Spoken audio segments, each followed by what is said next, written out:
Konnichiwa! And konnichiwa! Hello, everyone, and welcome to another exciting episode of Talk the Keki. We're late, we're cranky, but we got a show to do for the people.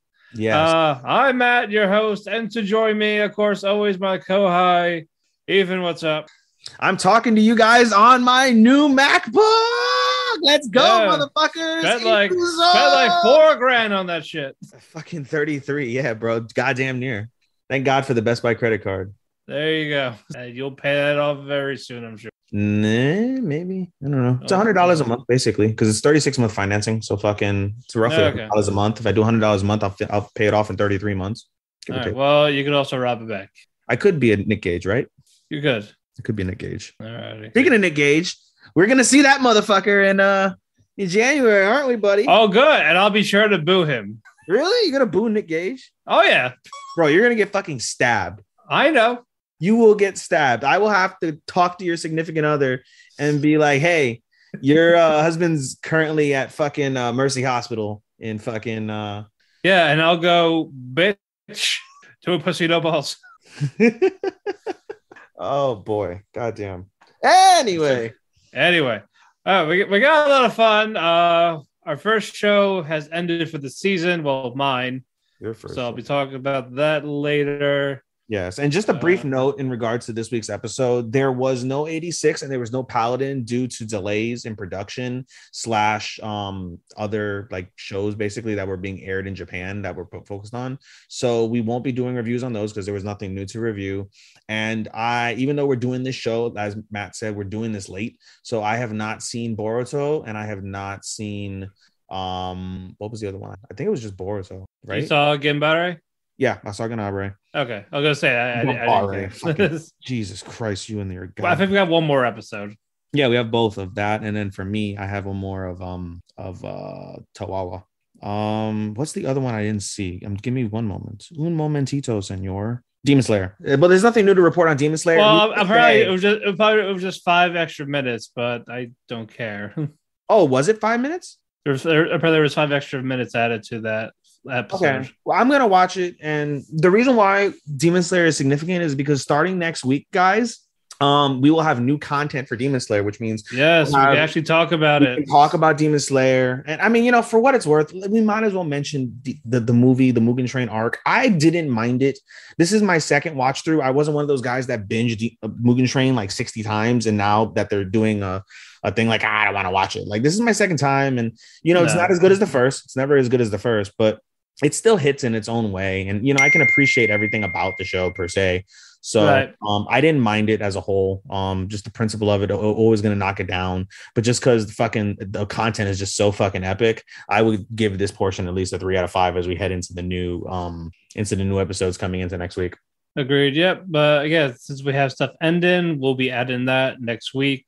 And we will also try and add JoJo, everyone. That's right. Stone Ocean officially comes out this Sunday. No, it comes out Wednesday, dude. It comes out Wednesday. Wednesday the 1st on Netflix. And they're going to drop, I believe, the first 12 episodes. So here's a caveat, guys.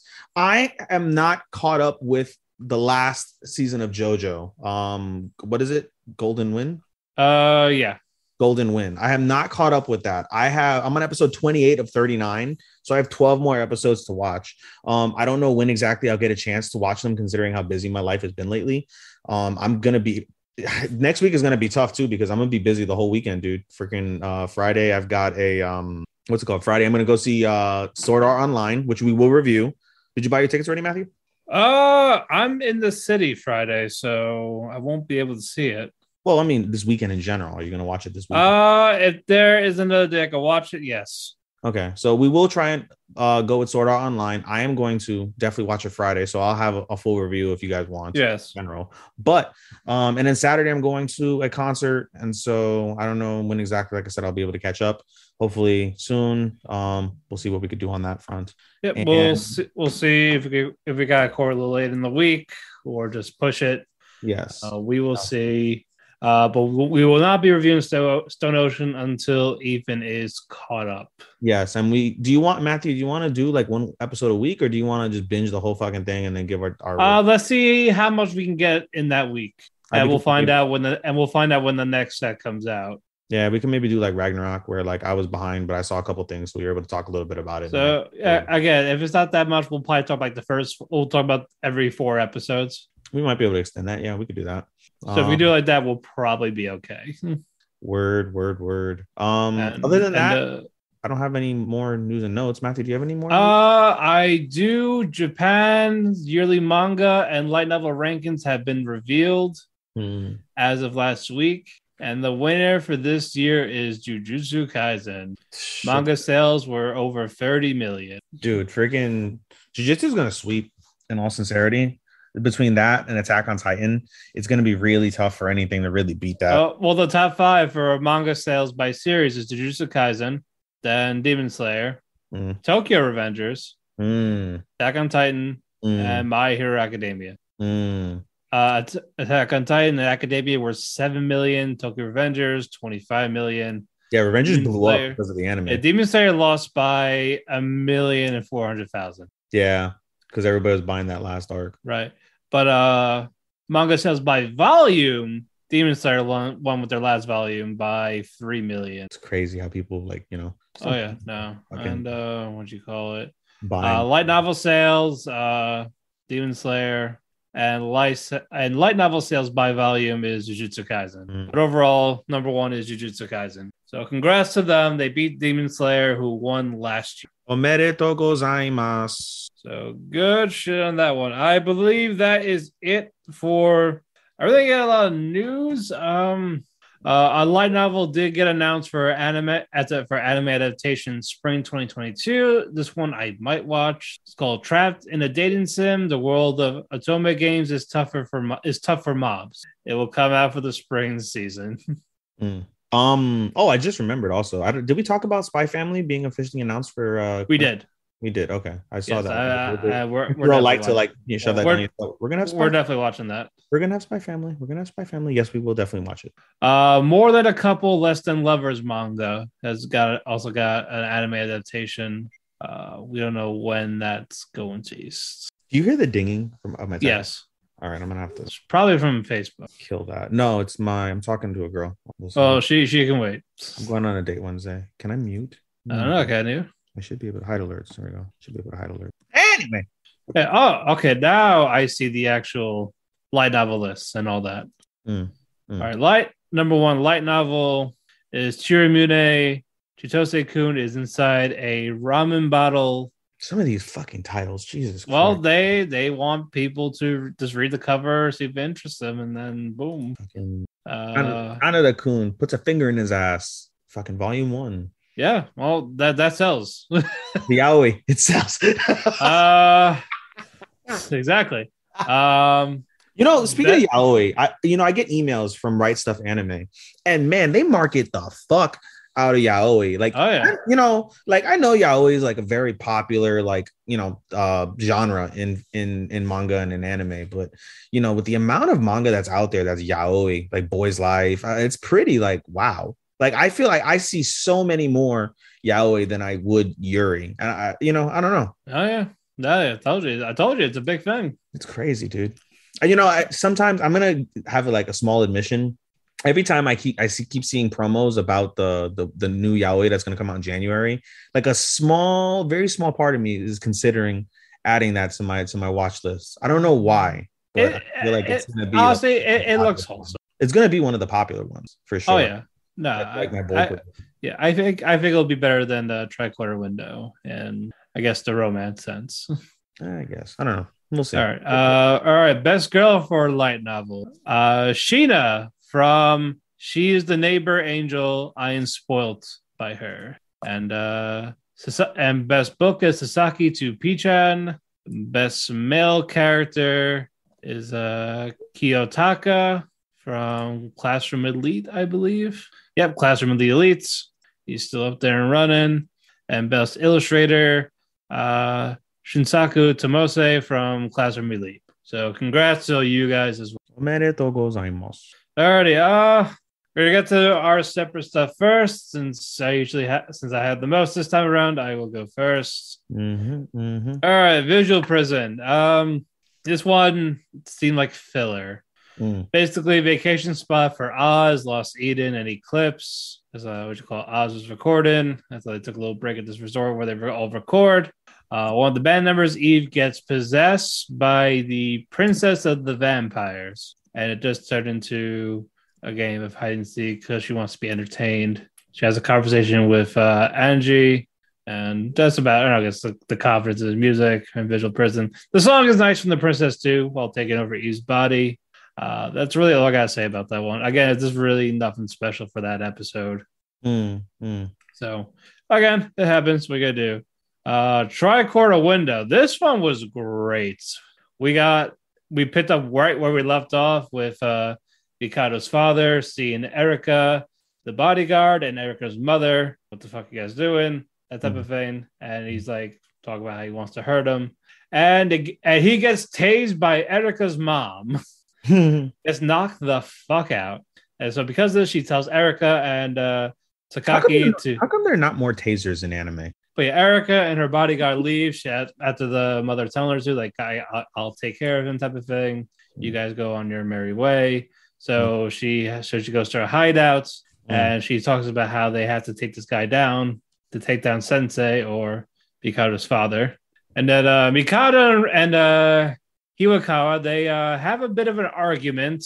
Basically, how Hiwakawa does not understand emotions, type of thing, because the guy, he's been a sheltered person all his life with his powers. Like, he was basically used by a cult, and it gave him this selfish type demeanor to him. And so, how does Hiwakawa respond to all this? He sends him to this other dimension from the Tricorder Window type thing. And he talks to this one girl there. Basically, he's like, is he mad at you? He's like, I guess, that type of thing. So basically, he's like, all right, I need a timeout from you. I need a break from you. And then Hiwakawa takes a walk around, like he's strolling around. He said, maybe Mikado's not my destiny after all, type of thing. And he sees Mikado's father. It's this burnt up house, and it's like, hey, like, who are you? That type of thing. And it's like, you're the one that stole something from me. And Mikado's father's like, well, I don't know what you're talking about, type of thing. Eventually, Mikado does make his way back, and he sees his father and Hiwakawa there. But he doesn't see his father since he was a kid, so he doesn't know what he looks like. And the father was also like freaking out because he heard his name. He heard Mikado's name. So it was so it got to the point where he freaked out and like just passed out, like he was bleeding, all this. Like he was actually getting weaker. The only way for him to get weaker for his powers is to know his name. But the fact that his son is right there next to him, doesn't really notice it. That's where he has that little freak out moment. And then we get another cliffhanger from that. So like, God damn it. Stop doing this to me. I just want to know what the fuck happens next. But so I'm gonna get good shit on that one for next week for sure. Alrighty. But I'm glad it's improving. So I'm happy with that overall. All right, Lupin the Third. We get more Sherlock story. All right. First, Zenigata is drunk at a bar with the other officers. Lupin arrives to England again with Jigen. It's like, oh yeah, I'm looking for this assassin. Like, can you talk to him this time? Like, why do I have to talk to him? You're basically better at talking. Yeah, well, you know the mercenaries because you are a mercenary. You're great at it. And no Goemon, because his confidence is still ruining because Sherlock clapped him around. So bye Samurai. And no Fujiko. So it's just Jigen and Lupin. Or Lupin, sorry. Anyway, and then we see a little bit of Yadagarasu with Lily, which is Watson's daughter, for those that remember when we were talking about him. She starts having a little more of the flashback memories of what happened with Watson dying. So she gets a little headache from it, migraine, at least to the point where Sherlock goes home to check up on her. And during all this, Lupin is on the roof, like on a hideout, like looking around because he's looking for this assassin. that's trying to try to assassinate Sherlock or the daughter. And then we see Zenigata on the roof. He's like, "What the hell are you doing?" Like he's trying to catch him. At first, he asks, were you the one that killed Watson?" And Lupin was like, "No comment." That type of thing. So that means that yes, I mean, I'm going to take you in. But during that little argument, they see the sniper on the roof. So with that, Zenigata points him out, like, "Hey, police, stop! You're under arrest." The sniper tries to shoot at Zenigata Lupin, and then he makes his escape to away in the graveyard. At least Zenigata Lupin go in there. So basically, they kind of have to work together because the sniper's there. That type of thing. So while the sniper is trying to shoot at him, basically they're like, "All right." So Zenigata talks to Lupin about what happened. Like, "Can you tell me your side story? What happened with the whole thing?" And they talk about the main organization called the Raven. There was the people Sherlock and Watson were going after, and there was this masked gunman in the alleyway, and Lupin was like in like one of the corners, like looking on. And Watson was trying to go for the guy, and he heard his daughter crying out to him, like, "Daddy, where are you?" And that led to the robber shooting Watson during their little struggle with the gun. And because of this, the guy ran away, and then Lupin went over to check on Watson. But this led to Lily thinking that Lupin shot the dad. And then there was a smoke bomb by Sherlock, and he tells Sherlock to leave, to like never see him again. Like he knew it wasn't him, but he didn't want anything bad happen to Lily because she's traumatized now because her dad's dead. So she didn't want her to get the story mixed up. So Lupin starts explaining to Zenigata. So it's like, "So why are you back here then if that's the case?" So it's like, why do you want Lily to see you? It's like, well, she has to learn to grow because she's not gonna learn when she's just isolated. So it's like, yeah, like you got a point there. They eventually start chase. Eventually, the sniper ran out of bullets, so he got chased down, and he made his escape, like official escape into the water. And then he sees Zenigata Lupin talking, and then Zenigata takes the mask off. It was actually Sherlock the whole time, who was listening to the whole story. So it's like, oh shit. Because remember, Zenigata was at the bar drinking and all that with the guys. So that makes perfect sense of why that wasn't actually him. So Sherlock trying to get answers he wanted to hear from Lupin. And then they talk about that. He kind of thanked her. It's like, "All right, just don't get in my way while I steal shit. That's all." And that's where the episode ended. So again, I'm glad we're getting to the actual main story. So I am happy for that in that regard. So very good stuff. That made me happy. Alrighty. Blue Period came back because we had production issues. So an episode was delayed. So we get to exams are coming up within the next week. And Oba Sensei is basically analyzing the artist's work of like what's good about him, what's bad about him. And she agrees that Yaguchi is the one that's growing the most for someone that's been doing this for 6 months. And they found out as she actually tells him what his actual problem is that he has no adaptability with his art. Like he's not adapting to what to make it like he's basically it seems like he's not having fun doing these. Like he's just more serious about it and just having fun like how he used to. And it said because of this, I'm not seeing growth from that. So all this time, like he was trying to like figure all that out. And in a surprise visit, he gets from one of his friends from the school, Koiga Kubo, like one of the delinquents. He's like, "Hey, like I was around here. Like, do you want to join me for a meal or something?"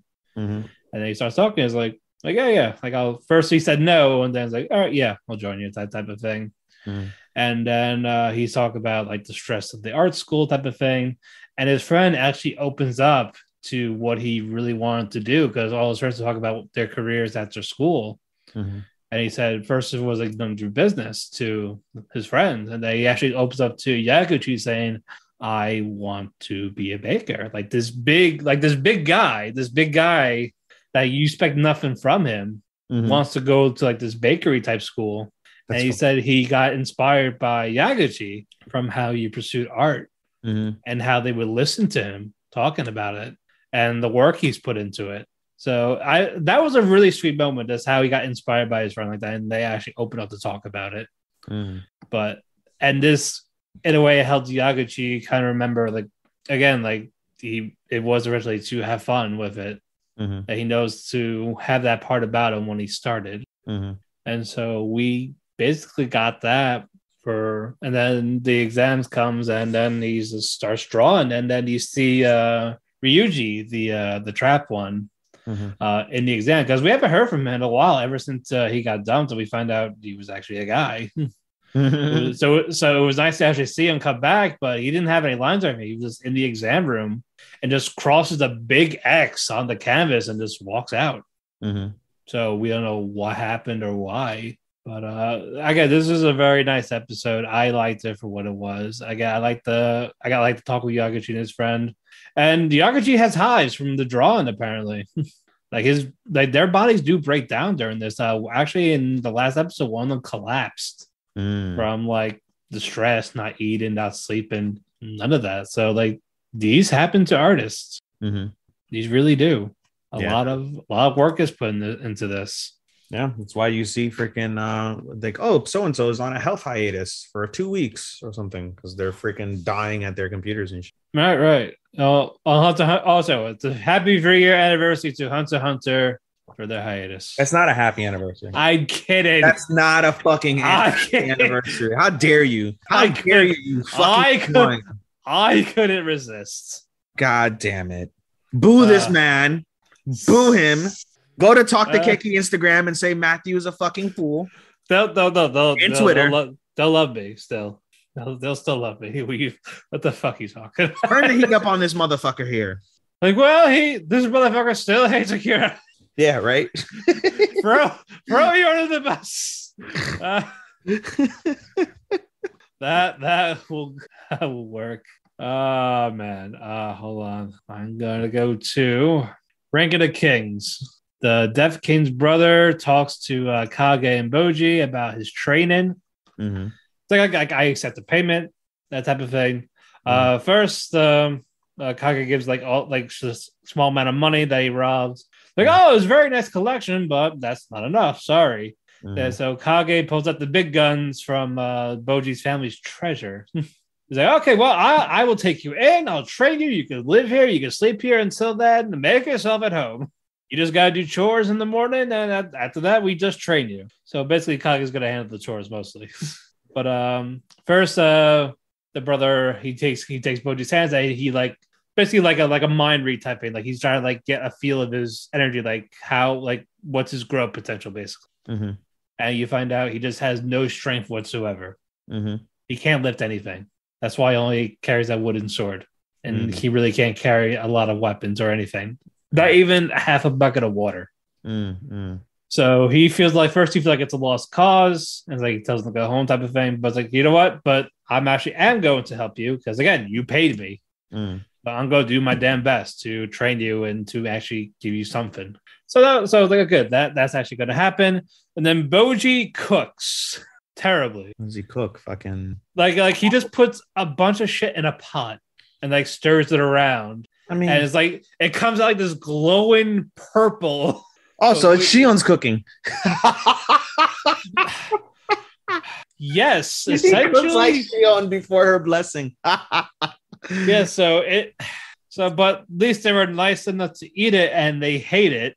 It's terrible. Jesus Christ. And it's because giants, because his dad's a giant, Boji's dad's a giant, they basically eat anything type of thing. So that's why, and since Boji has no sense of taste in all this, he doesn't have a sense of taste either? I don't think so, because he hasn't cooked anything in his life. So why does he know what? But he's ate stuff, so he should know what the fuck he likes to eat. I know, but you have a sense to make it. You can eat it, but I mean, if you make a hot dog and then so if you eat a hot dog, but you can fuck up the hot dog. Yeah, if you eat a hot dog and you're like, wow, that's a really good hot dog, and you make a hot dog and the hot dog is blacker than sin and you eat it, you're probably not going to say that it's of an equal level to the most amazing hot dog that you had, which made you inspired to make this hot dog in the first place. Right. But again, everyone agreed that he should never cook anything again, because again, it's almost poison. Almost Shion. The stuff that he made is basically almost poison. So after he's banned, Kage does the cooking now. He does the cooking, he does the cleaning, he does the supporting, and basically he takes Death Par takes Boji to the training room, and he says, Kage, you're not allowed to enter, basically. Like, you can't go in here. It's just me and him. So and then he says, and he shows him this giant collection of swords, like almost every weapon. There's like, you are going to pick one weapon, basically. And there's a specific weapon here for you. Let's see if you can point it out. Like, he chose the weapon for it, but he wants him to see if he could guess what it is. And he actually guesses it. We don't know what it is. So weeks go on. He's training. After he comes out of that room, he passes out. He does help with some of the cleaning. And near the end, we heard this big explosion in that room. Boom. Then Kage starts freaking out. Like, what's going on there? Is he okay? And then that part comes out saying, yeah, why are you here? Everything's fine. That's what like he gave like this serious look. And then Kage's looking over. You see a giant boulder cracked down the middle and Boji in front of it. So his training's paying off. And then the door got closed behind him again. So that ends with that. And Boji's brother Daida wakes up and the dad is in his body. Like the blood of Boji, the dad. He drank that one after being knocked out. So now the dad's possessing his own kid's body. Basically, he uses his kids as sacrifices. And that's where the episode ends. So heavy shit. And I'm happy for Boji that he actually got the strength to actually do something. But I want to know more about it. So I hope we do get that. All right. And now for the last one. Heike sure? Story. Because you said that fucking last week and we had to do like 2 more. Hold on. Fine. Hold on real quick. I'm scrolling through. Prison's done. Okay. Visual Prison's done. Tri-Corner, check. Lupin, check. Rank of the Kings, check. Blue Period, check. Yep. Okay. Heike is left.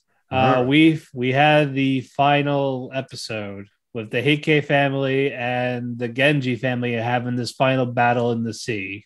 At first, the Heike family was winning. And they're like, okay, like it's because they're like by the whirlpool, like they're trying to push the boat into the whirlpool.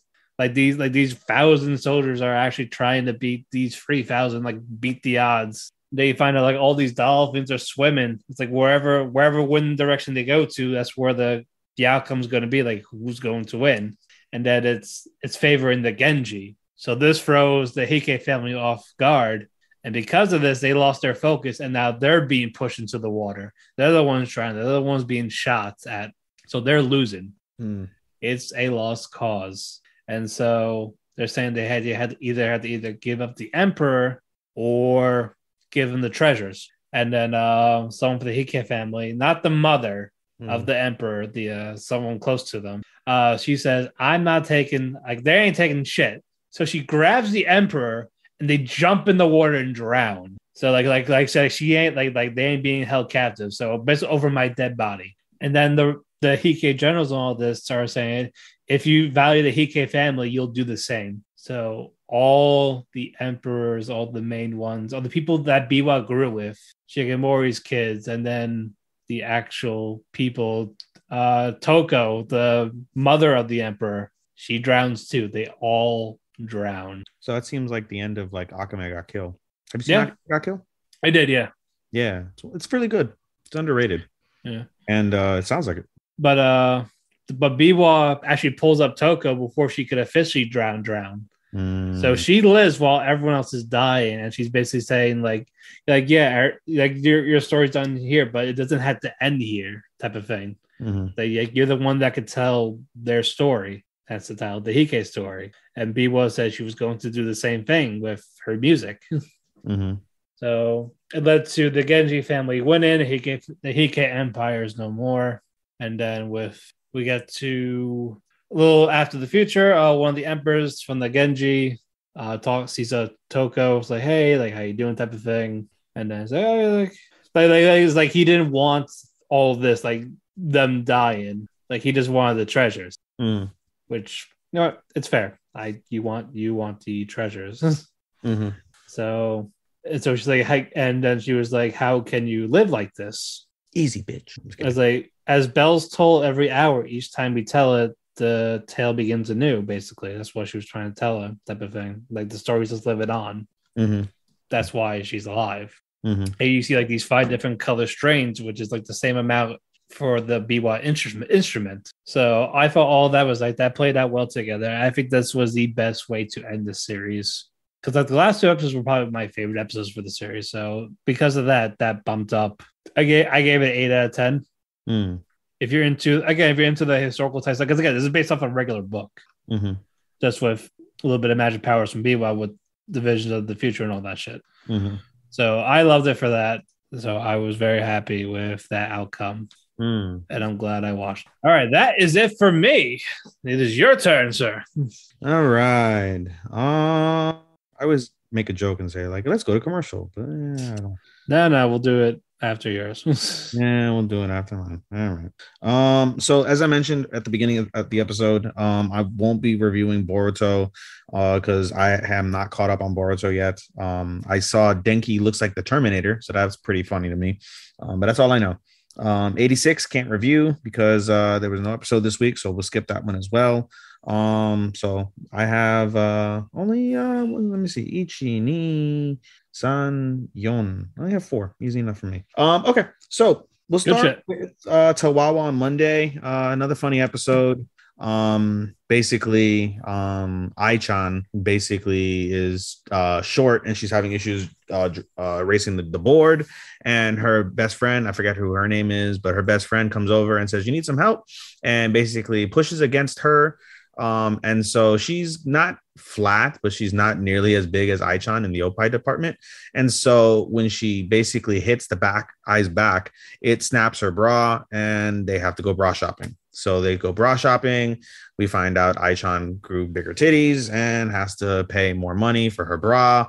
And they meet neighbor-san at the bra department, I guess the Victoria's Secret or whatever they're at.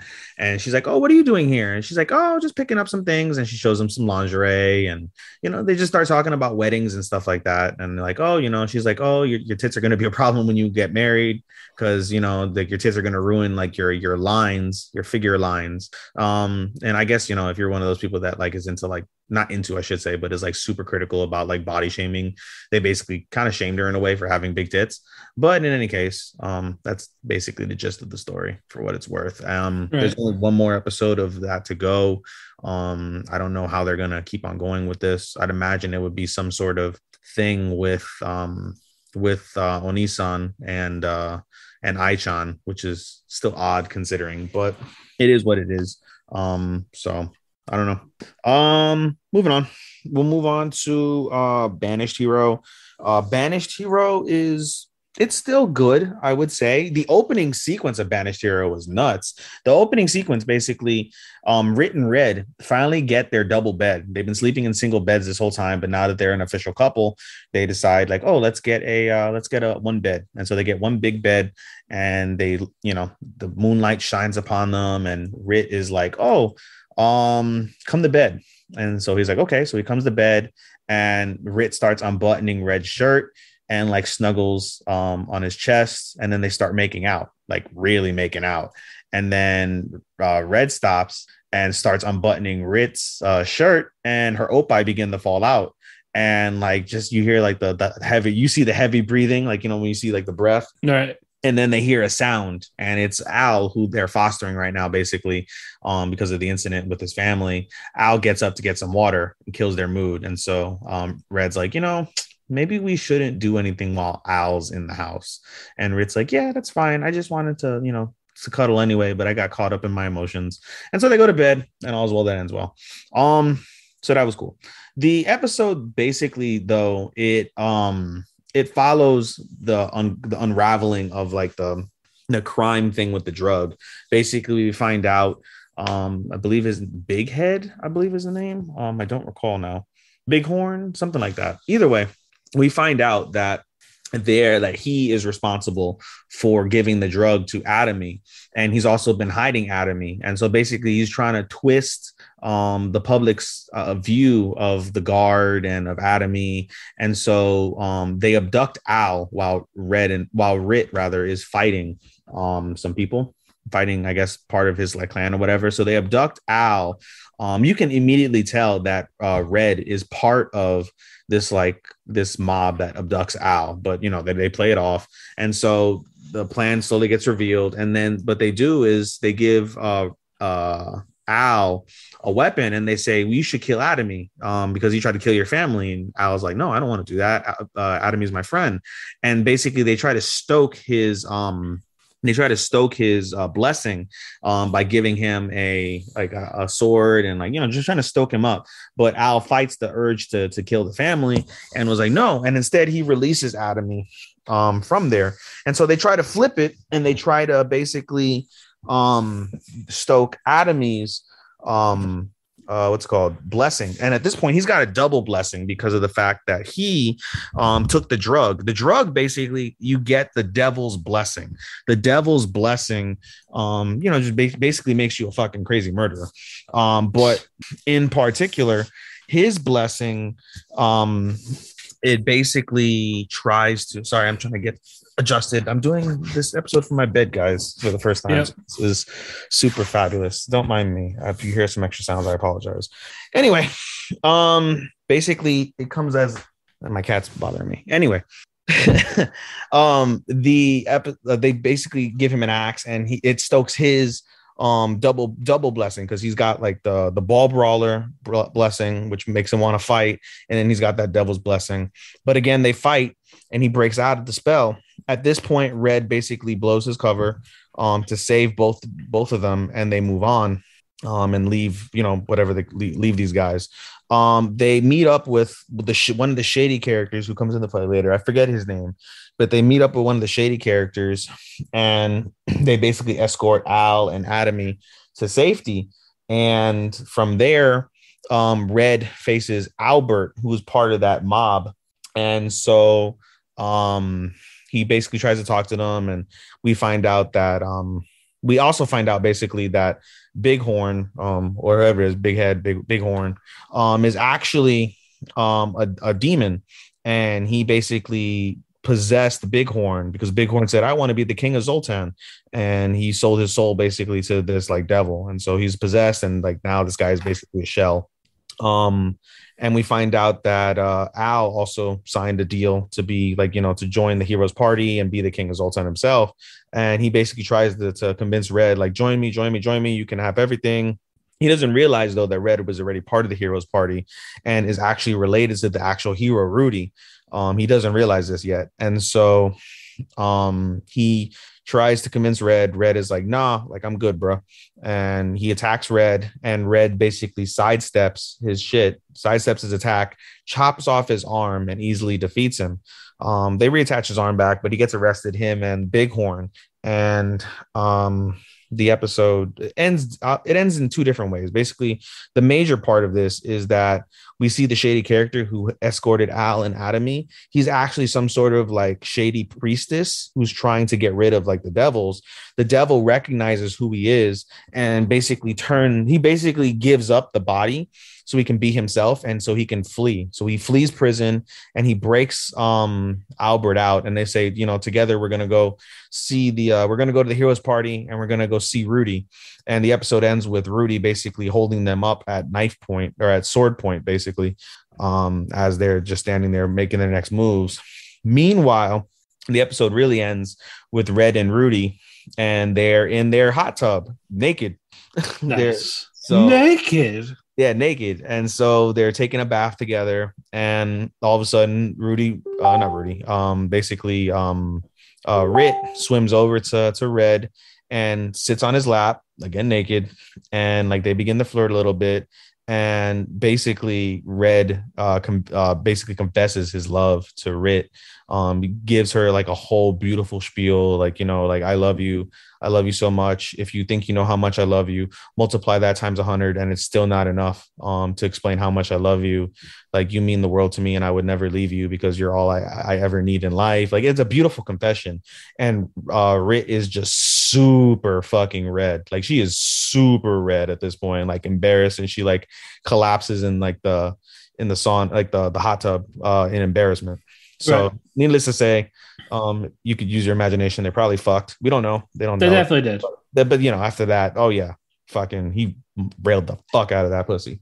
But that's how the episode ends. So solid episode, solid storytelling. They got 4 more to go, so I'm curious to see where they go with that. Moving on. Scarlet Nexus. Scarlet Nexus. Again, I repeat this every single week. If you want to see good, like good animation, good like gameplay, I'd recommend downloading the game. It's available on PlayStation and Xbox. I watched my nephew on Thanksgiving. He played the game a little bit for me, and it's really good. Really, really, really good. No, like he played on PS5. Super clear, like super cool. And the story itself, I like the story. You know, like the animation of the actual anime is mediocre. The music, okay, nothing bad about it, but nothing super stunning. But the story keeps getting better and better and better. It's a bit weird at first, but it definitely has grown on me. It still wouldn't put it above 3 stars, but it's a solid 3 stars. It's really good. So, anyway, the story basically continues. They try to, now that Red's not a Red, fuck am I saying? Now that god damn it, Yuito and Kasane's mother, now that she's returned back to her time to die, the Kunad Gate has not left yet. And they're trying to figure out, well, she was the last string to this piece. Like, why is the Kunad Gate not gone? And they basically mentioned that, what's it called? That, Karen, they noticed like the piece that they tried to untangle was Karen going back in time to kill Yuito's ancestor.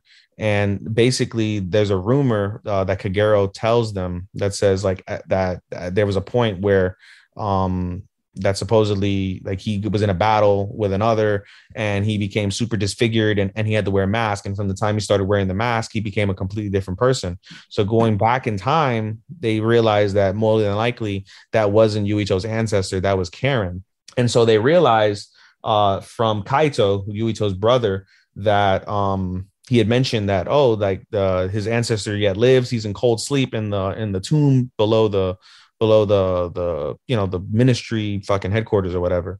And so they're under the impression that more than likely, if they wake him up from that cold sleep, that they're not going to find Yuito's ancestor. They're going to find Karen. And so Yuito basically reaches out to Fubuki, who at this point now is the temporary head of the OSF after Kaito was overthrown because of his plot to use the citizens negatively and try and kill them. So he's in Kaito's in home confinement, and Fubuki basically reaches out to him and says like, yo, Yuito wants to talk to you. And so he gets a message. Yuito gets a message saying like, yo, meet me here alone. And so he goes there alone. He's being tracked on comms and stuff. They meet in like this center square, and the center square is like known to have like it's basically known as an other spawning zone. They have a brief conversation about everything. Kaito holds his brother at gunpoint, says like, I'm gonna use your brain whether you're living in it or not, like I'm gonna kill you. And Yuito doesn't bat an eye. Fucking Kaito shoots. I don't know if Kaito's a dud because he doesn't use psionics like Yuito and the rest of them, so he might be a dud. That's why he has a strap. So he shoots the strap. Yuito doesn't blink at all. He basically has like some of his hair chopped off with the bullet, doesn't give a fuck. And then as soon as he shoots the bullet, some others spawn, and then basically Yuito has to kill the others. He's still weak though from his his brain power slowly decreasing because of the Kunai Gate and him being a dud, and his power is going overwhelming, and whatever. So but he does defeat them eventually, and him and Kaito, after they defeat the others, they kind of have like a heart to heart, and he's like, he basically told Yuito tells Kaito like, like you're basically being like Togetsu. You don't want to be Togetsu. And Kaito mentions like, oh, you defeated Togetsu and you saved mom and you got to like, make her be happy. You extracted the revenge that I wanted for so long. So, I suppose I can thank you for that. And then some more others spawn, and Kaito's like, you need to live. And so I'm not saying that you're right, but I want you to prove to me that you're right. And he gives him the key, and he tries to sacrifice himself. And Yuito starts killing some others, trying to reach his brother who's about to die. And just when you think he's about to get eaten by a bunch of others, Fubuki shows up with the OSF, and they freezes all the others. And everyone's like, yo, what the fuck is going on? And Kasane basically and both platoons show up too and help them as well. And Yuito's like, yo, what the fuck is happening? And basically they say that they managed to get a ceasefire between Siran, which is the opposing forces, and New Himeka in the OSF. So there's a ceasefire going on for the greater good of defeating Togetsu and defeating all these others and stuff. So at this point, there is a mass other spawn over over the city of Siran.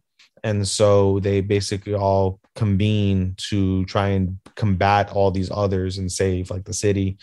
Meanwhile, Yuito does have the key at this point, so that at some point they're going to go into the mausoleum, the Sumeragi mausoleum, to try and uncover Karen. However, they're probably not going to find Karen because in the middle of the episode, we see Karen get kicked out of space-time. Basically, he's trying to traverse back in time. He gets kicked out of it and ends up spawning in Siran. And he's like, yo, I don't understand why like it didn't work. More than likely, they haven't explained it. More than likely, he ran out of his powers that he stole from Yuito and Kasane. And so he's going to have to try and get them again. And there'll probably be another fight at some point, I imagine. There's only 5 more episodes to go of this anime. I don't know if they're going to do a season 2, but regardless, it's still really good. I should say 4 episodes, not 5. But in any case, still really good storytelling as a whole.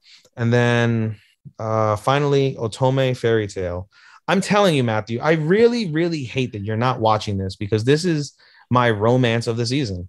This is my romance of the season. Even though Komi's getting a lot better with the romantic aspect, as we'll discuss later, this takes it. I can't. There's not a single rom-com I'm watching this season that beats Otome in terms of like the love aspect of a rom-com. In terms of the rom-com, it fucking kills everything. Even though Komi, how many episodes are right now? 8. Yeah, I think it's 8 out of 13. Okay, I will see what I can do then. Let me see real quick. Taisho. 8 of 12. They're at 8 of 12. So the 9th episode. Okay. Friday. All right. So yeah, I'll see what I can do then. It's such a good story. As long as you can put over the fact that like, you know, the girl is 14 and the guy is 17 at the time the anime starts. I watched Koi Keibo. This is fine. I say the same thing, but I'm talking that I was really speaking more to like the non anime watchers or anime watchers that have problems with underage stuff. But no, in terms of this love story, it's absolutely fabulous. And so basically, Taisho this week, Taisho Otome, I always forget this fucking kid's name. It drives me nuts. Tamahiko wants to go to school. He keeps writing his father, who basically has written him off as like a dead piece of shit, like fuck you, and he's upset. I believe it. Yeah, and so he's upset by that fact. However, his sister Tamako, basically talks about him nonstop to their uncle, who's basically helping her get through doctor's school, which is kind of funny. Like she's 12 years old, practicing to be a doctor. This is 1920s Japan, but I still find that funny considering that she's 12 studying to be a doctor. But in any case, what's his face? Tamahiko's uncle writes him and says, listen, I've been hearing a lot about your story and your plight, and you know, I can't understand why your father's doing this. However, if you want, I would love to support you in what you want to do. Like, you're a great kid, you have a great brain, and I would hate to see it go to waste for naught. And so he basically gives him money and funds and supports him, and he's able to go to school. At the same time, they have what's her face? Okay. So at the same time, as Tamahiko is teaching the little kids like he normally does in the meantime, he's studying for entrance exams because his plan is to basically take the entrance exams, pass them with such flying colors so he can skip a grade and be back where he's at, because at this point he's missed about a year and a half of school. Right. He's moved away, so he needs to skip a grade to basically be back on the same like level that he was at beforehand. And so he's studying nonstop while he's helping the kids. And while Yuzu is there, the kids bring her a newspaper and say, hey, look who's coming. And it's Yuzu's favorite singer, who she sings constantly, like about the sun and about the moon and love and stuff. It's her favorite singer though. What's it called? Katori. Shiratori Katori. We'll just call her Katori because she plays a little bit of a part. So Katori is basically coming into town, and she's going to be singing at the Chiba station. This is in Chiba, in Japan. And so she's going to be singing at the station, and everyone's like, oh, we should all go. And so Tamahiko agrees. All the kids and her, they all go and they listen to her sing. And Yuzu is in love. The kids are mesmerized, and Tamahiko is blown away, absolutely blown away by the words, and basically translates. She starts singing in Japanese, and then she starts singing in English. Like it sounds like a real Japanese person singing English, like with an accent and everything, but it's still really good melody and all of that. It's really good part. And so that's that. Everything is good. Tamahiko goes to school, and Tamahiko goes to school. He's already like tall as fuck because he's just tall in general. And all the kids are short, so he's already tall and he's already getting attention. He basically goes to the sensei and he's like, "Hey, I'm the transfer student," and he's like, "Oh, the second transfer student is here," and Tamahiko's like, "The second?" And so they see this really pretty boy with fucking with white hair, and he introduces himself. He's like, "I'm Shiratori Hikaru." And we moved in. My family and I moved to this town, so we're gonna be here for a while. And they're like, "Shiratori, are you?" And he goes, "Yep, I am the older brother of Kotori." And everyone's like, "Oh my god!" Everyone's infatuated with Kotori. They want to know about Kotori. They want to know about Kotori. And so Tamahiko introduces himself. He's like, "I'm Shima Tamahiko-san. Yoroshiku onegaishimasu." And they're like, "Shima, like, oh, isn't that the kid of the bastard fucking Shima family?" So basically, he's got like his family's got this reputation of being like no good, rich, fucking snobby pieces of shit. And so, Tamahiko already has a bad rap. The teacher tells all the kids, by the way, he's like, "Oh, Tamahiko had an accident and he can't use his right arm. So please be considerate of him." And so all the kids basically gravitate towards Hikaru because they want to know about Kotori, and they basically overwhelm Hikaru and leave Tamahiko alone. Tamahiko, for his part, he basically tries to get changed by himself to gym, and he ends up being late. And because he's late, all the kids have to run like laps around the field for the entirety of gym, and they basically hate Tamahiko at this point. And so Tamahiko is at lunch, and Hikaru wants to reach out to Tamahiko and be like, try and find out what's up. And he gets whisked away by the kids, and he's like, all right, and he just goes with them. Meanwhile, Tamahiko's alone in the classroom, and he eats his lunch that his loving wife Yuzu makes. And he's like, it's funny. He sounded like what's his face? Like Rengoku. He's like, "Umoy, umoy, hontou umoy," and he starts crying because he's alone.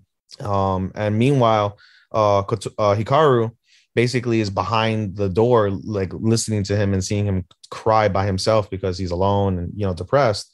And so they have art class later, and they both draw like complete and absolute shit. They draw fucking terribly. And Hikaru basically makes his move in the middle of art class. He's like, "Hey, can I move next to you?" And Tamahiko's like, "Yeah, whatever." And then he's like, "What are you drawing?" And so Tamahiko's drawing Yuzu, and basically it looks like shit. And he's like, "Oh, and he starts laughing at him, making fun of him, like, "Oh, your drawing is like shit, da da da da." And then, but he's laughing, like genuinely, like belly laughing. And Tamahiko's like, "Well, what did you draw?" And Hikaru drew her sister Kotori, and his drawing is even worse. It's fucking the shits. It's the drizzling shits. And fucking Tamahiko and them start arguing. And the teacher's like, "Hey, you two, stop it. Let me see what you've done."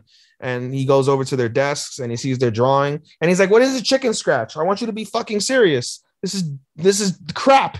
And he's like, you have extra homework. You have to draw each other." And so Tamiko's like, "Dude, what the fuck?" And then what's it called? He didn't literally say that. He's just based his mentality. He's like, "Dude, are you fucking kidding?" And Hikaru was like, "Hey, I'm gonna come to your house so we can draw each other." And he's like, "What the fuck?" He basically invited himself over to the house. And so Yuzu comes over and says like, "Oh, you brought a friend," and everything is all happy. She brings him tea, all this other stuff. And what's it called? Hikaru absolutely like falls in love with Yuzu. He's head over heels for Yuzu, but he is respectful and realizes, oh, that's Tamahiko's girl. And so Tamahiko, they have like a conversation about whatever, and then Tamahiko's like, "I'm gonna get more tea." And so he goes to get more tea, and Yuzu asks about his day, like, "Oh, how's your day?" And he's like, he lies, and he's like, "Oh, it's really good. The kids are nice, they mean well, and everything is well. And I have a friend, and I'm making friends or whatever." And Yuzu's like, "I'm so happy. I was so worried, whatever." And Tamahiko like has this like feeling in his chest, like that when he knows he's lying, like that feeling of just in his heart and his stomach is just all fucked up. He knows he's lying to Yuzu, but he basically rationalizes it as, "Hey, I know I'm lying to her, but I don't want to make her cry or worry. So I'm just it's like a white lie." And on the other side is Hikaru listening to this. So he goes back to the room, and then Tamahiko joins him, like, "Here's the tea." And he's like, "You shouldn't have lied to Yuzu." And then he's like, "Oh, you heard that?" And then he basically tells him the rationale. He's like, "I get that." He's like, "I wouldn't have lied to Yuzu, but I completely understand why you did." He's like, "Now it's up to you to basically make your lies real. So it's not like you lied at all." And he's like, make my lies real. And he basically kind of clicks with him. And so basically, they eat the rest of the time. Everything's good. There's still more back and forth banter. And he's like, I'll be back tomorrow. And then he comes back to the next day. And Tamahiko's like, son of a bitch. He actually came back the next day. And he's like, oh, I brought my friend. He's like, I brought my sister. And then what's it called? Kotori reveals herself like, hi, I'm Shiratori Kotori, yoroshiku onegaishimasu. And then Yuzu loses her whole fucking shit because throughout this whole time, nobody told her that was her older brother that she was hanging out with yesterday with Tamahiko. And so basically, Tamahiko's got a friend his age, and Yuzu's gonna be friends with her idol, her musical idol. So that was a really good episode. All righty, good shit there.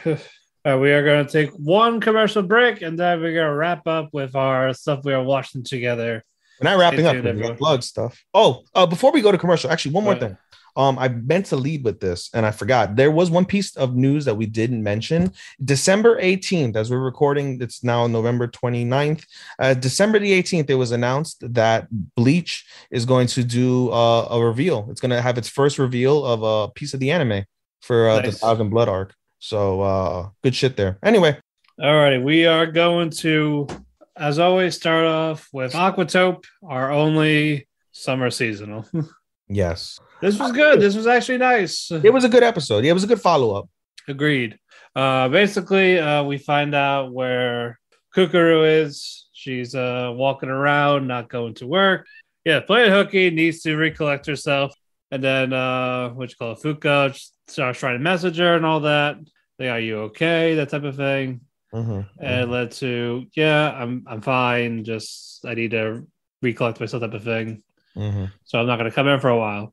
So the Fuka's like, okay, I got you. We'll take over from here type of thing. She lets Tetsuji know. And he's like, well, not my fucking problem. Like, wow, fuck you guys. And then as you see Kukuru walking around, she gets picked up by, what's that guy's name again? What the old guy? The old guy. Umiyan. She gets picked up by Umiyan's wife. I was like, all right, like, well, you're playing hooky. What's this? Fine, you're coming with me, basically. Yep. Surprise adoption. She's like, you're already in trouble, so fuck it. Just enjoy your time while you're away. Exactly. Like you'll get heat later, but that's fine. So they do all that. So what's going on? Kukuru goes to where she works, like this small area, like the small island type of thing.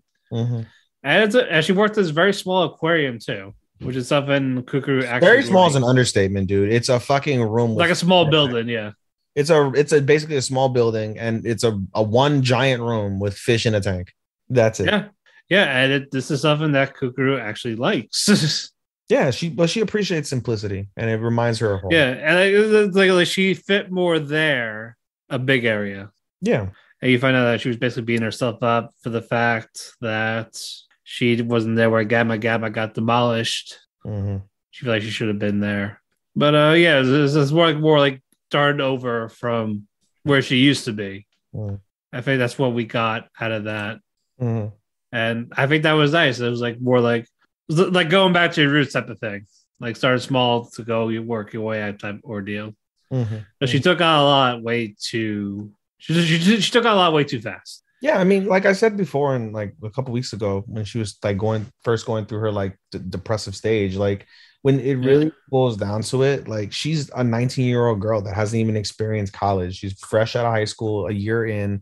Like she, as much as some people like grow, she didn't have to grow up really.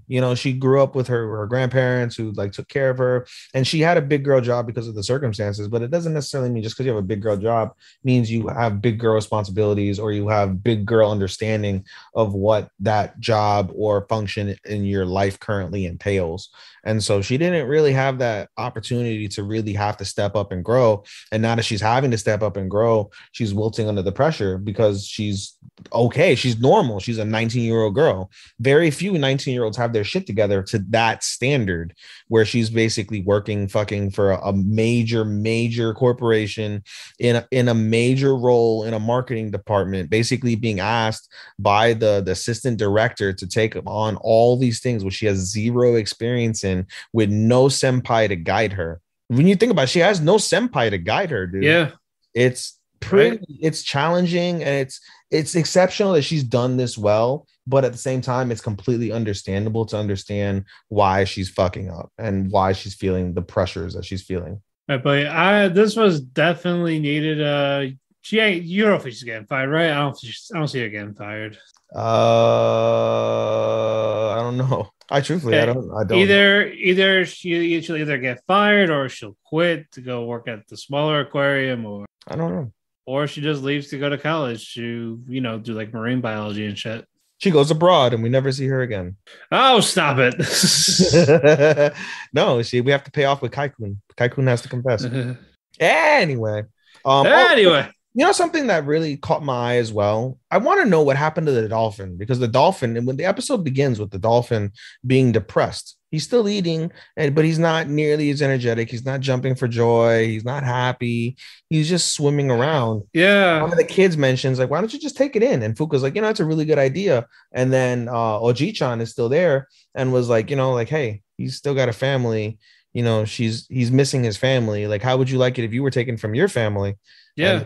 And everyone's like, oh yeah, you're right. That's messed up. So, but I'm very curious to know, like, what that dolphin represents. And like, there's several pieces to the anime that still hasn't been touched. We have the kid spirit that hasn't even been brought up, which we thought maybe would be brought up this episode. And I kept waiting. I was like, is it going to be brought up? Is it going to be brought up? Is it going to be brought up? Nope, wasn't really brought up.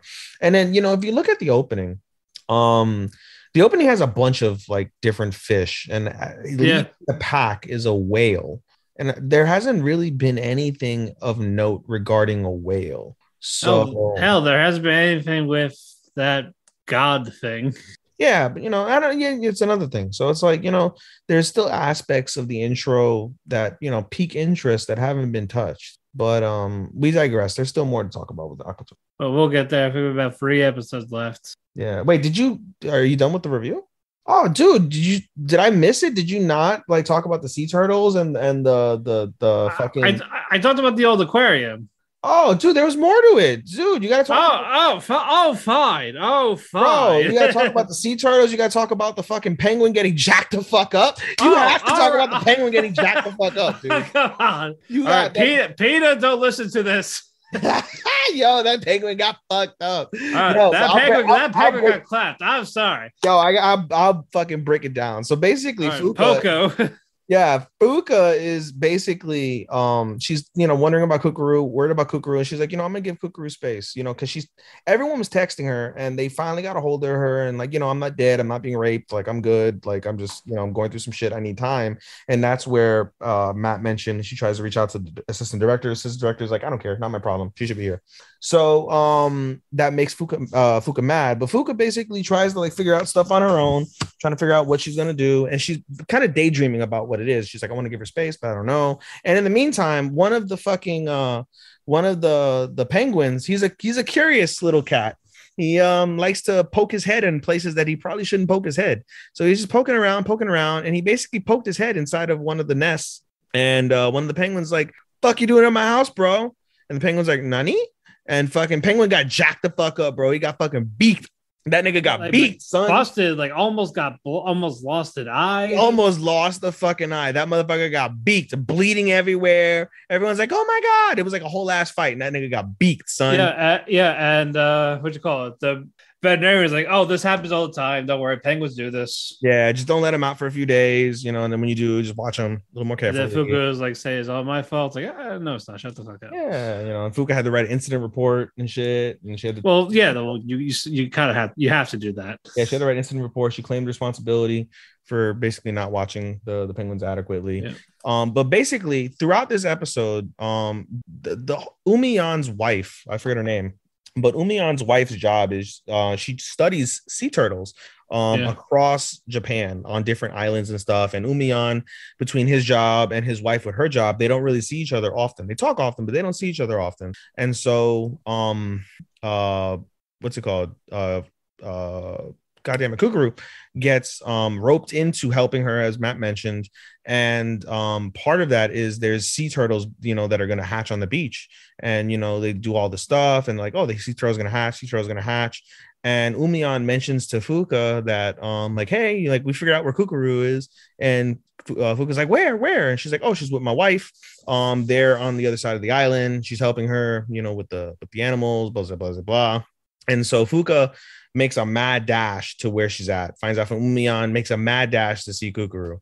And it's a side note to this. I'm very curious. I don't know why they don't or let me phrase that. Maybe not why they don't, but I'm very curious to know if they're going to make a play on independence. Because, as much as Kukuru maybe going through her shit, Fuka plays the role of big sister / mother a lot. Like, almost to the point where I'm starting to realize, like, she's interjecting herself on things that, I get, like, she wants to be there for Kukuru and she, sees Kukuru in turmoil. But there are times when people are going through turmoil where you can't interject. You have to just let them figure shit out on their own, let them handle it their own way. And Fuka's always insistent on being there, which isn't a bad thing in most circumstances. But at the same time, like, I wonder if they'll play that off, like, you're always around, like, I can't figure out stuff. Like, what was the anime that was like that?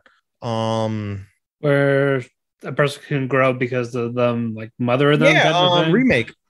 It reminded me a little bit of Remake, where homeboy just kept, like, fixing people's problems, which was great until they realized that they did too much, that they basically lost their passion. They became too dependent. And so I'm curious to know if they'll I doubt they will, given the tone of the anime, but it's something that, like, piqued my interest. But in any case, basically the sea turtles, they hatch, and Fuka basically is there and basically manages to meet up with Kukuru. Kukuru's in awe at how beautiful it is. It's a clear night.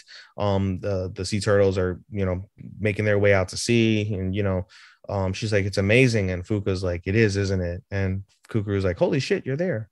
Yep. And then she just, they admired the sea turtles, and that's how the episode ended. So it was a really solid episode. And again, fuck Poco.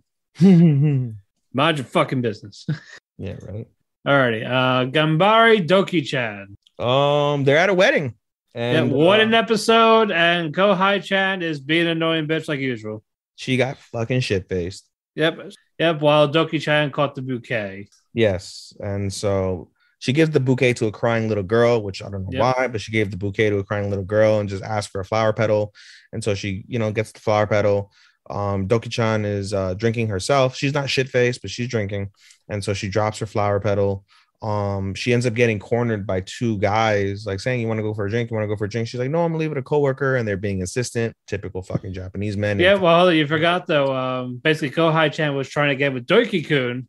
The Doki-chan is like, hey, this idol's drunk. Get her out of here, type of thing. And all the coworkers are like, I'll take you home. I'll hold your stuff. Pretty much. And that leads to Doki-kun saying, thank you. Like, they start to, I feel like they're about to have plans to go away together, but he's like, oh, I'll be right back. Yeah. And it led to the two guys ganging up on her. And then Doki-kun was like, hey, where'd she go? He knows the pedal on the floor.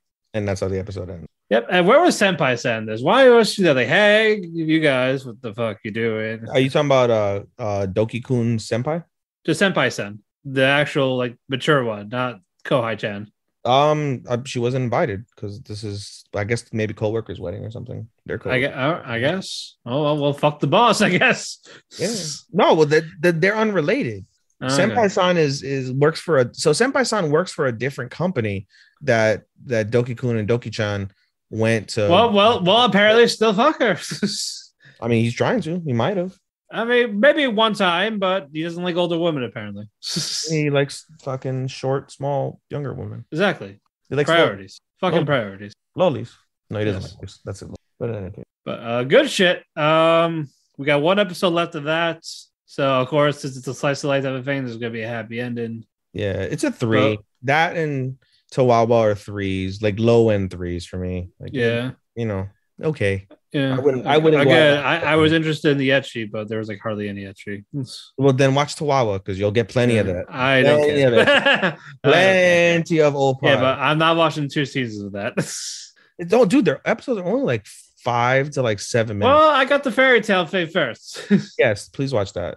Yeah, so I'd rather watch that. Tawawa was an easy watch for me. Like I said, when I first started watching Tawawa, I binged the whole first season in like fucking 45 minutes, an hour, with breaks. And then I watched like the thing was like 2 or 3 episodes in, or 4 episodes in. Either way, it took me like another 20 minutes. It was easy watch. All right, moving on. We're going to actually go in Mushoko Tensei. Yeah. It was this was great. It was a great shit show. Yes, we picked up where we left off. Of course, Rudy talks about the amazing free rent again. Yes. No deposit is good if you don't have a job. And he actually stopped himself during the inner monologue saying, okay, I can't I'm not doing this again. Yeah. Actually, before that, though, it begins with the Grey Rat family at the house, but like when that big bang happened. Yeah, the monarch. And what's that maid's name? Lilia. Lilia holds Aisha as the thing happens, and now they're now underwater, and that they swim ashore. That they realize that they're on their own while everyone else is separated. Now we get. You've read the manga. Let me ask you this as a spoiler: is Rudy's mom dead? Okay, let's say no more. I'm not saying. Say no more, because when you think about it, right? Paul had his daughter Aisha, or Lilia had Aisha, and that leaves. What's her face by herself? Oh, the mother. Yeah. The mother leaves the mother by herself. Right. Or was Sylphie there?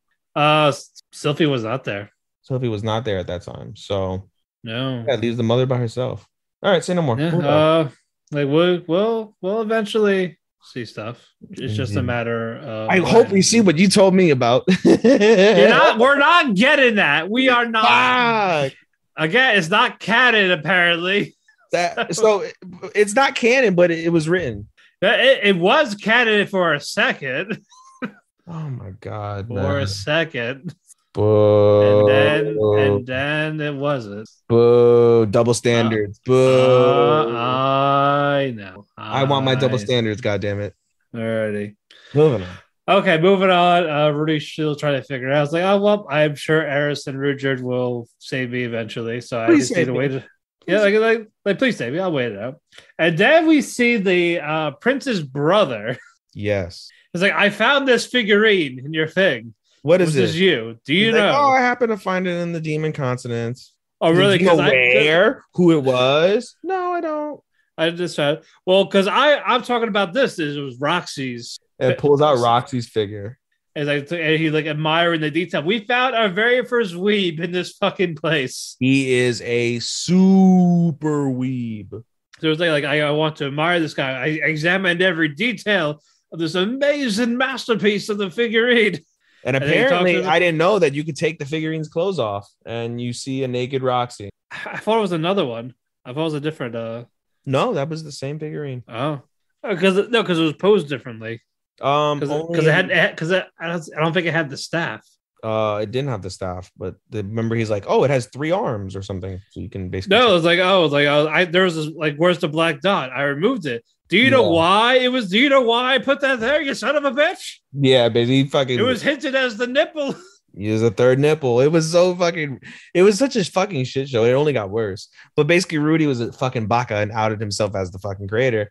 And so the brother's like, "Please make me your fucking your student. I'm make me your people. Teach me your ways." Yeah. All of this. So then Rudy was like, "This is kind of like how it is back then when these overweight, disgusting people are like idolizing an over attractive person." Yeah, dude. And then freaking he's like, all right. He's like, I'll let you be my apprentice if you get. But you gotta get me out of here. And the fucking guy keeps running into the barrier, like trying to kiss his feet. He's like, who put this here? Like, why? Oh, your brother did. Why won't it work? And he's like, he's on his hands and knees trying to crawl around, try and find like a secret lever or something. Yeah, never finds the lever. And he said he doesn't know magic. Like, well, I guess I can't help you here. And it's just like, wait, so he's gotta have something that happens to my brother, right? Pax. It's like, well, I guess I could. I was like, I'll be right back. Bro, I wanted to see Pax get his head fucking ripped off. I was waiting for it. I was hoping, bro. I was so fucking ready. Bro, I hope Pax gets fucking sodomized with a rusty sword that has a fucking disease on it. Exactly. But while that is going on, Ruby, Jordan, and Eris were talking to the guards. It's like, oh yeah, like, can you actually help us? Because the prince has our families, so that's why we took Rudy, basically. Mm-hmm. It was like, so like we had no choice in the matter. So I was like, all right, Eris. So Eris was ready to go. Like, hey, I'm ready to go right now. And Rudy's like, you stay here, guard Aisha while because she needs someone to protect her. It's like, fine, I'll do it, I guess. Yeah, and they're like, we'll lead the way. He's like, no need, I know where they're at. And he points at his forehead, and they don't know he's a supered. Well, now they do. No, not yet.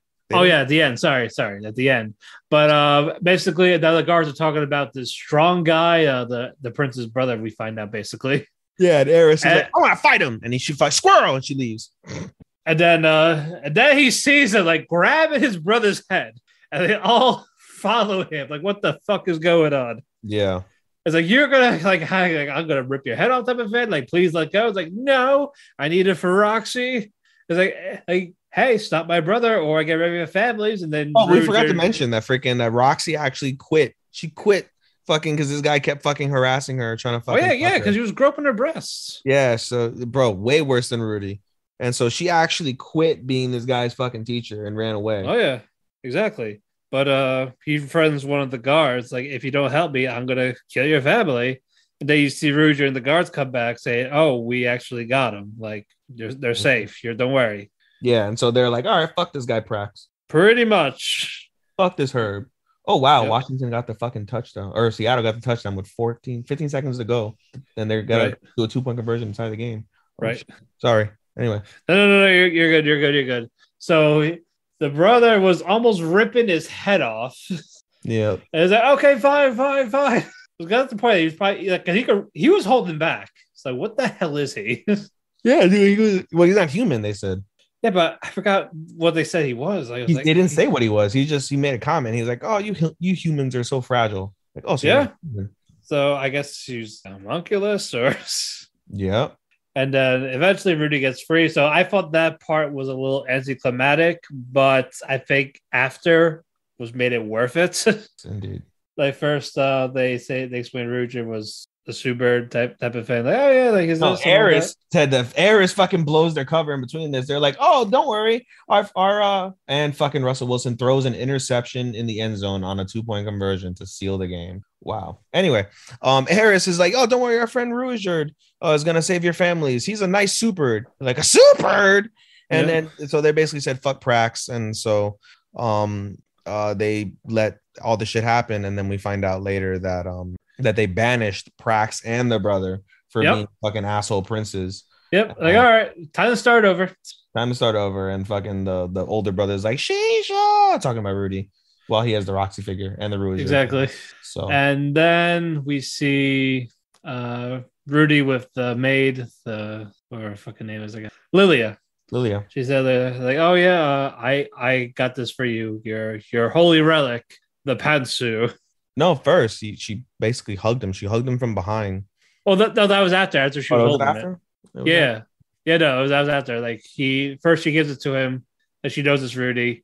Here you go. We were supposed to give this to you for your birthday, like, years ago. And there was a charm in there from Sylphie. Yeah, and he's like, "What's this?" And they're like, "Sylphie wanted to give this to you for your 10th birthday, but she couldn't." So I put them together.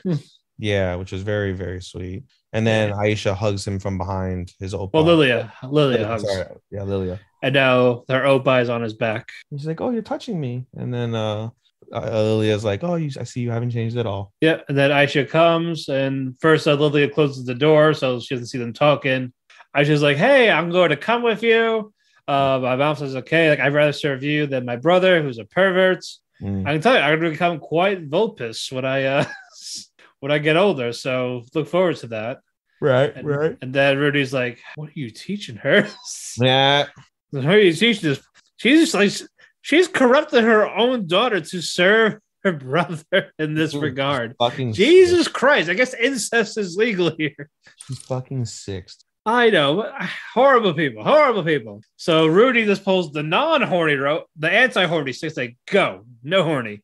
Yeah, which is pretty shocking when fucking pretty wholesome. Like Rudy's the one saying no horny.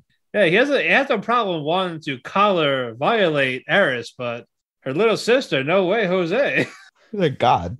Yeah, even though he like got turned on by sucking his mom's titty when he was a kid, but right. I digress. So I was like, all right, just go take care of your mother, type of thing. Like, we'll see each other again. And then Aisha's like, I'm sorry I called you a pervert, Oni-chan. And then Rudy's like, Nani? And Eris is like, see, I told you she knew who the fuck you were this whole time. Yeah. So she ain't stupid. She's really smart, dude. She probably overheard them when they were talking when she was sleeping. Or they overheard to say Lord Rudius when I said it was either that or again when they were all together and she was pretending to sleep. So either way, she just wanted to see him for himself. Basically. But yeah, this was great. So good episode. I wonder who we're going to see next. Let's go Platinum End. I saw a preview. A preview of like supposedly like the last episode, and Rudy's gonna be in like a fight to the death in like one of the last episodes. Like he's gonna face somebody, like he's gonna have to fight somebody, and like you see him with like a fucking bloody mouth and all that shit. Like he's fucked up. Right. Oh so, yeah. We'll see. But yeah, we're almost done with that. Oh, man. 4 more episodes, I think, right? Yeah. A lot of these are like 3 to 4 more. Yeah, man, we're almost done with the season. All right, we're getting there. Oh God, we're gonna have to do 2 sets of awards. We're powering through, baby. Yeah, we're doing 2 awards, one for winter, one for the whole year. Oh my God, you're right. Yeah. Oh, good heavens. That'll be just one episode in itself. Good heavens. Good heavens. Yeah, that will be like a 3-parter, the finale, and then the awards, 2 separate awards.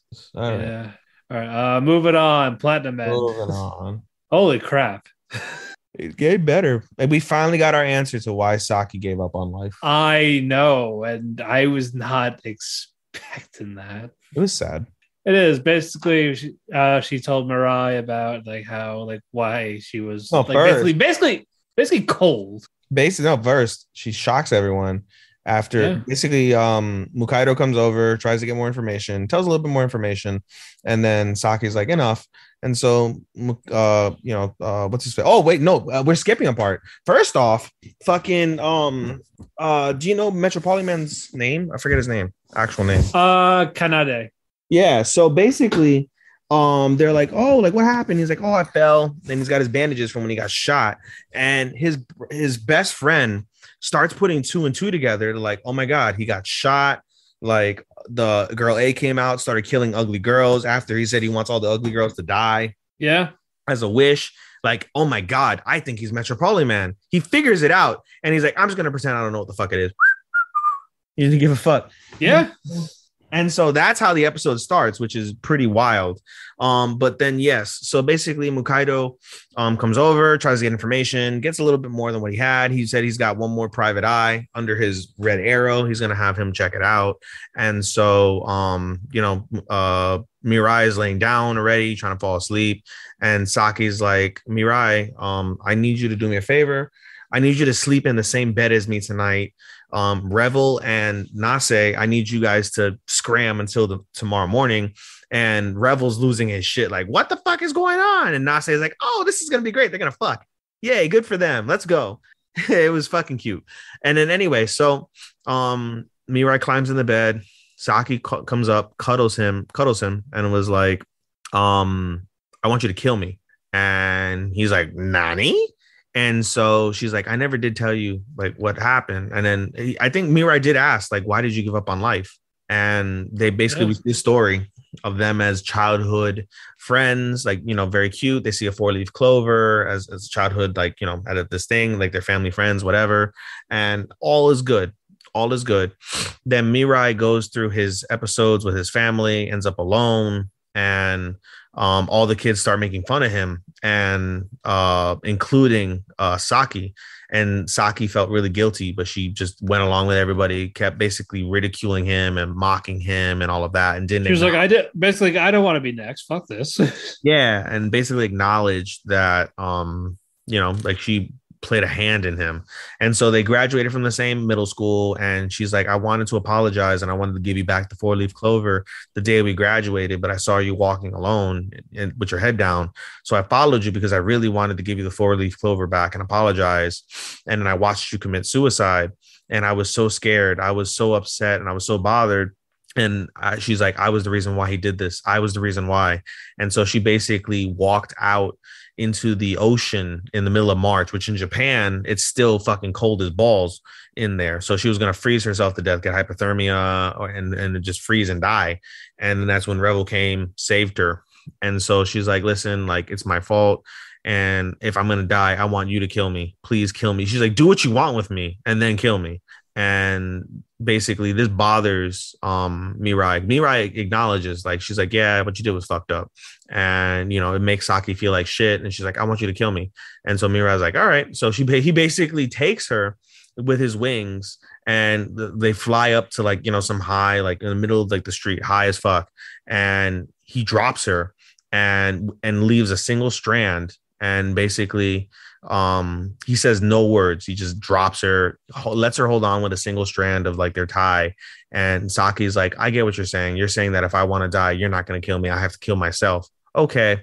She lets go of the hand. And then immediately as she lets go, she grabs it again. And she's like, I don't want to die. I want to be with you. I want to stay with you. Blah, blah, blah, blah. And so Mirai saves her. They walk over and they basically reconcile. And it's a really nice reconciliation. And this changes Saki's attitude completely. She goes completely 360. Now that she got that weight off of her chest, she got that renewal of life. And she basically becomes more helpful. She's like, I shot my parents with a red arrow. They're going to allow me to live by myself. My room is very cramped. And I think we should move to like an actual base. And she points out like a chapel basically on top of like a giant high rise. And this will be our new headquarters.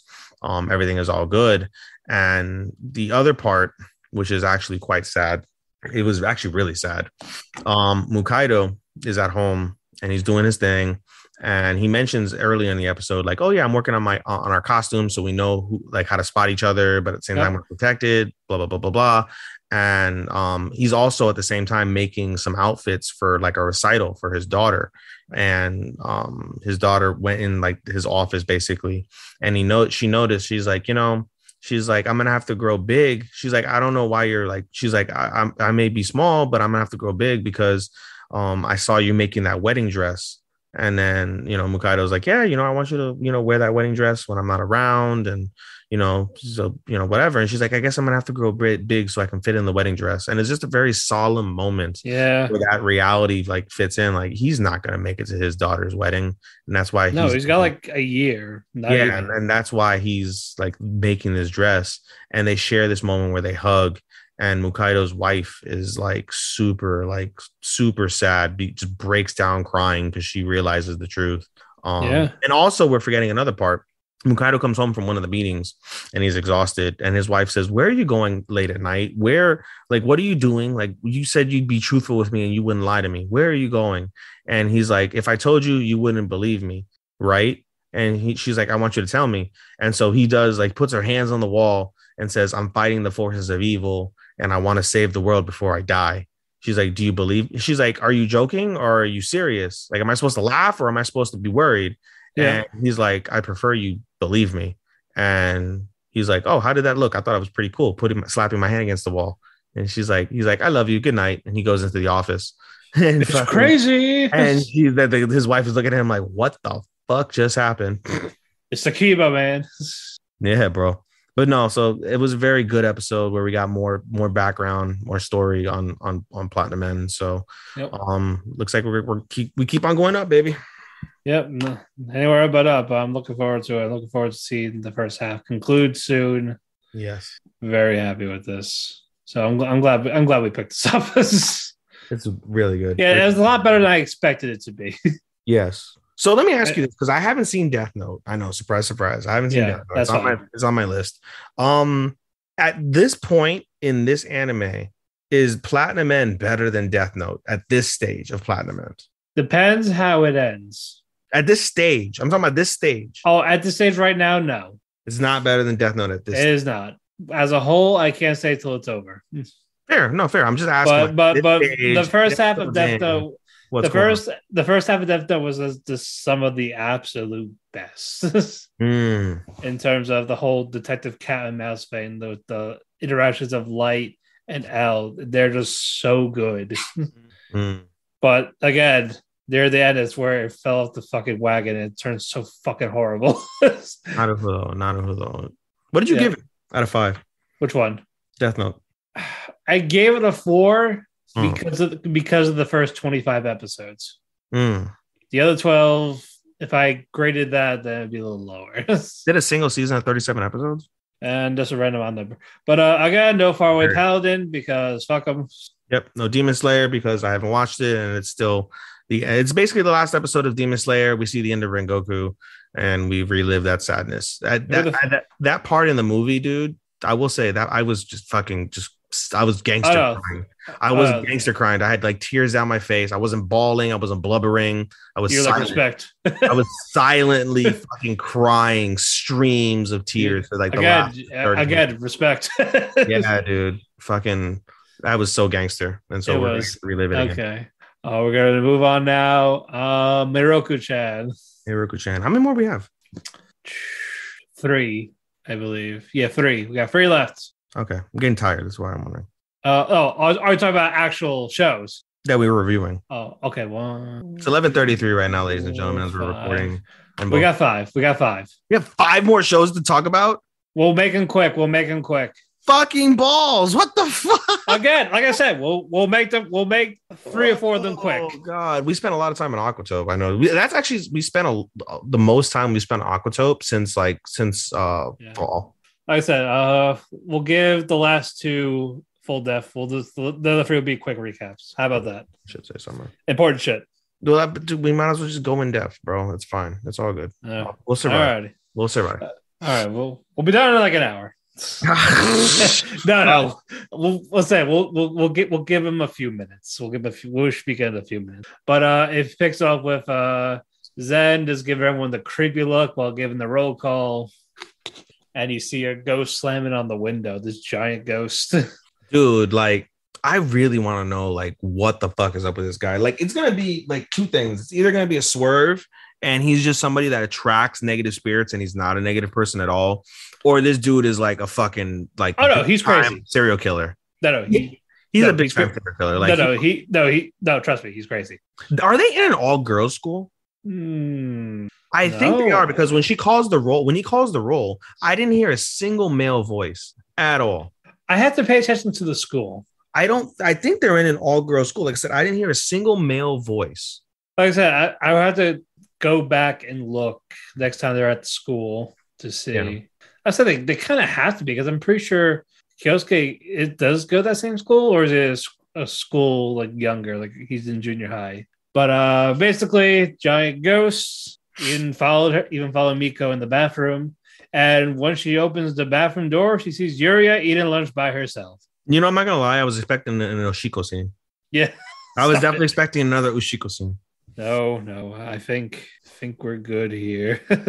For those who don't know what Ushiko means, pee. I was expecting another pee scene. No, that's no more pee. We're done with that shit. Get out of here. But yeah, Yuria eats lunch by herself. And then they see Miko, Hana, Urias, and it's like, oh yeah, why are you eating lunch by yourself? This is how I do it. Fuck you. Fuck you. I do what I want. Fuck you. Fuck me. No, fuck you. Fuck you. But it's like, all right, don't do that from now on. Like, don't do it again, you. And then you see Hana being a fat ass with her mountains of bread. My God, all the weight goes to her boobs. I'm sorry. God damn it. But while all that's going on, Miko's looking out the window, see where the Zen is. And then you see the ghost in front of her saying, don't look. They're saying, look away. That's so creepy too, dude. So basically, some of these ghosts know something about him. I think because all of that negative. Dude, when the ghosts are warning you to not fuck with the guy. Yeah. Like, no. Yeah, that is bad. That's a red flag and a half. That is bad news. All right. That was the first half of that, basically just trying to avoid the teacher. The second half part was the 3 girls waiting in line for a haunted house. Mhm. And of course, it's for donuts. So Hana has, I have to do it for the donuts. Of course. Bro, what does she just have like an insanely fast metabolism? Because like No, because again, remember we see her energy, the ghosts are attracted to it. So when the ghosts get burnt up, that takes her energy, and because of that, she gets hungry. Yeah. That makes sense. Oh yeah, but that metabolism on top of that, though, goddamn, no, she eats so much, but still stays the same. Bro, she's a fucking like bottomless pit of food. Oh god, don't tell Luffy and Goku. Eating contest right there. Actually, no, I think they would. Bro, put her in Comey with the fucking with the eating. Oh god, yes. Let her eat all that fucking ramen. Yes. Oh, gosh, she would. If I see her hungry in like 5 minutes, I'll go, God damn it, no. Bro, what are you? What are you? What even? Bro, her shits must be like fucking nuts. I don't want to know about that. You can. I'm good on that shit. No. Pun intended. Hey. Hey, fuck you. All right. Anyway, they go into the haunted house. It's not really that scary. Well, scary for Hana. Yuri's like, oh, what? BB Tinkun. Yuri's like, oh, this is easy. I see spirits all the time. This is a piece of cake. And then she gets scared the next second with a guy with an axe chasing them. Mm-hmm. And so while that's all going on, Miko decides, hey, I can finally scream. She realizes, yeah. Yeah, like, because again, she had no place, she has nowhere to go to do this because she was tired of seeing all these ghosts and not reacted. Yeah. So because of this is the perfect time to react. Yeah.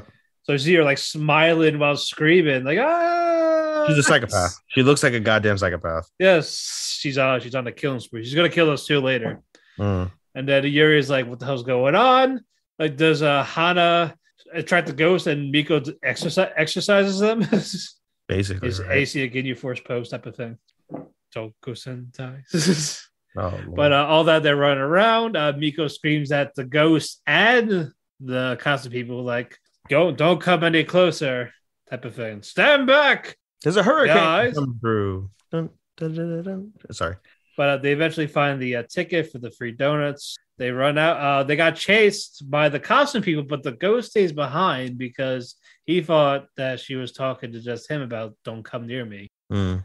So I like that. And then they got their donuts, and then that episode ended. This is surprisingly getting good. As I expected this, like with the edgy stuff, I expect this to be just average. It was average until they tied the story in with the shocker of the substitute sensei. Yeah, right. No, but I'm saying like that's the moments at the end of the episodes where we're like, God damn it, now I gotta watch, especially with you see Miko's father dead, basically. Yeah, just that. I think from there on, that's where it's like, okay, that we're knowing more about everyone, and we're knowing more about, especially the ghosts. Yeah. No, it definitely goes deeper than what it is, and that's what keeps tracking me. Because, like I said, those ghosts give me the goddamn heebie-jeebies. Seriously. Oh yeah. Seriously, give me the heebie-jeebies For sure. But definitely, again, great stuff. I'm looking forward to the final 3 episodes. Is it really? Yeah, it is only 3. Wow. Yeah. All right. Now we're moving on. Assassin, World Finest Assassin. Another good episode. Maha fucking shit up at the beginning. Yeah. With her girls, like they're walking home, and then you see these 2 guys trying to either kidnap them, rape them, murder them. All the above. Yeah, and then Maha goes behind one of them, gonna fight. Because like, hey, if you touch my girls again, I'm gonna send you straight to hell myself. Gangster line. Oh yeah. And then you see Tarts come back from battle. So you find out that Luke basically sends her to get fight experience. Like, oh yeah, go these random fights. And then she gets this nickname. What was that nickname? Lightning Flash or some shit. Lightning Maiden or something like that. Yeah, Lightning Maiden or something, yeah. So it's like, don't call me that. It's embarrassing. And then we find out that the 2 years are up. So this Balor lifestyle is like, nope, that's it. We're done. You're also skipping something important. We find out a little bit of Maha's history. Oh, right. That is right. She Comes from a rich family. Yeah, but she comes from a rich family, and she was supposed to be the heir of a trading company. And the right hand man of her father betrayed the company, killed her family, and fearing for her life, she fled and became homeless. And then she ended up meeting up with the sisters, and then that's how her life basically began as an orphan. And so her goal is to basically to take over that area again. We find out basically that the fucking right hand man who killed her father has basically ruined the company, and so she wants to use Orna to be able to buy the company. And the first thing she's doing is buying this pivotal shop, which coincidentally happens to be the very first shop her father ever opened. And so she presents this plan to E-League about buying this. He's like, I want to expand to a different city. I want to buy this here. There's a company going out of business, and this is the prime time to be able to buy their assets because they're liquidating at a good rate. And she's like, what do you think? And Luke was like, already knows because he already looked into this as he explained everything. And so he's like, I would be a fool to tell you to not bring your personal business into our business, despite the fact that it was the best idea. But the fact that you also trust her. But I trust your judgments. Do as you see fit. And she gets all excited and shit. So that was great. Glad we got to know a little bit more about Maha in the terms of that regard. Mm-hmm. And because of this, Luke is leaving with Tarte. And Tarte. Fucking Tarte. What the? Jeez, you're fucking. She's got quite the tart. Oh my god. But so Tarte and Luke are leaving. Maha is staying behind to run the shop so she can go focus on what she needs to do to take that back. So because of this, she's not going to be with the party for a while. Yeah, and she's like, I want you to visit me, brother Luke, because it's bad enough you visit Dia and you're already with Tarte. Like so they know about it. So they're cool with it. Yeah. And she opened up saying, yeah, I know why you saved me because of my mana and all that. Like, I know you're using me. Super smart. Super fucking smart. Yeah, but she also sees the goodness in him. That's why. Yeah, because at the end of the day, I know you're using me, but fucking you've never fucked me or you've never tried to rape me. Like, you saved myself and my adopted family. He's a good person deep down. Yeah. So he's righteous. Righteous is the word you're looking for. He's still trying to find that new other side of himself. He's doing a good job. Oh, yeah, he's doing a great job so far. Anyway, Tarzan and Luke start to head home in the carriage and they see wolves. Yep. And do you see Tarte's? Oh, you're forgetting also, before you go on with the wolves, you're forgetting that Luke and Tarte have a conversation, and Tarte is like, what's her face? That Maha loves you, and she wants to be with you in that way. And he's like, nah. Luke is like, no. It's like she's just infatuated. Like it's like it's a lustful thing. She doesn't truly mean it because I don't see her that way at all. And then she's like, if you did, I wouldn't mind. Yeah, basically. And we find out later why that is. But anyway, yes, wolves. Yeah. Well, because of that. Now it's up to the wolves. Tarte's like, I'll handle it as I show my skills in action. She knows magic. Yes. Wind and lightning, it looks like. Because she's got mana. Of course she's going to fucking know magic. Yeah, but we never saw her about it. Like, we don't know if we didn't know if Luke taught her or was either stuff she learned in the battlefield. She osmosis it through Luke Chimpo. Anime training arc. Mm-hmm. That's exactly what happened. That's why. Yeah, because fuck you. That's why. It's plot. Exactly. They go back home. You see the mother. It's like, oh, Tarte, I'm going to take you. Tell me everything that happened. Tell me it all. Oh, by the way, Luke, your father's calling for you. And then so Luke goes in there. So his mom is creepy as fuck because she's like, oh yeah, sniffing him like a fucking that dog. was literally 18 seseconds of just her sniffing. Yeah. Again, like almost half a minute of her doing that. What fucking creepy. Jesus Christ! But as the guy says, don't get her upset. Yeah, for real. So I hate to see what happens when she's upset. I wonder, right? Like, I wonder if there's going to be like some like thing. She's going to murder him. She's going to come yandere. Yeah, like it's going to be something like where she attacks the family, like a castle while they're away, and she defends it by fucking like going ape shit. I am so curious, but at the same time, I'm afraid to find out. Oh, dude. Also, what was with the dad being shirtless in that mid credits scene? I don't know. The quote unquote commercial break. You know what just dawned on me literally when you said that? What? We did not get a Megami scene. No, We did not get a goddess scene. I know. Holy shit! I was looking. on me. I was looking. I look forward to those, and we didn't get it. I know it's your favorite thing about the. I want to know about the cosplay she's wearing. I want to know how many years it's been. What was so good it's about at 20. this guy? We're at 20. We already hit 30, so we're at 20 now. Oh yeah. But you see the father talking to Luke. Hey, you've grown. Like I'm 14 now. I'm legally an adult. I didn't mean that. I didn't mean by your age or your body. I meant like mentally type of thing. He sees the chimpo. He knows. Yeah. So with his all-seeing eye, he sees Luke Chimpo. Like, oh, you grew. Yeah, pretty much. I was like, oh, do you know why I had you do this mission? Like, I had you do all this. Like, oh, to help you like become an assassin. I'm like better at it. Like, yes and no. Right. I also want you to have a better. Like, I want you to have a chance to have a different life. Yeah, in case you didn't want to or whatever. Yeah, because again, like the kingdom, they'll leave us to die at any moment, and we just have to accept it. And so you it's like, excel at being a merchant. So if you wanted to be a merchant permanently, you're more than welcome to. So basically, it's like this is your one and only chance out. Yep. And then Luke talks about, hey, I'm actually not going to do it for the kingdom. Fuck them. Actually, I'm actually going to do it for the people of this village, the people that depend on us, that care about us. And then he's like, these are the people I want. And then he's like, I would never get caught anyway. And besides, if I ever did get abandoned by the he'll take care of it. I'll figure it out and I'll survive. And then he's like, and there's still, he mentioned two things. He mentioned one, he's like, there's something I need to do that requires me to be an assassin. And he's talking about killing the hero. And he's like, there's something I want that I cannot get if I'm not an assassin. And his father's like, what's that? And he's like, I'm in love with Dia and I want to marry her one day. And like that was like, wow. Yeah, it's like, wow, like I knew you weren't perfect. You're an idiot. And he laughed at him. He literally said that. But he fulls on supports it. Yeah, he full supports it, which is really nice. But he's like, man, you're fucking stupid, Dia, huh? Okay, kid. Yeah, it was like, I got you. Say no more, fam. Say no more, fam. And he's like, all right, fine. Now there's no going back. That's perfectly fine. So because of this, I'm going to give you your first assassin mission without me. See, do as you want. Yep. Because the person's like, I killed people. Like, yeah, because I told you to. And you also killed criminals. You didn't do it on your own. And now he's going to do. I think it's going to go to where we were in the first episode now. Before the flashback, before he got isekai'd, the child trafficking. Oh yeah, no, like those first 5 minutes or so. No, he was still what's it called? He was a human.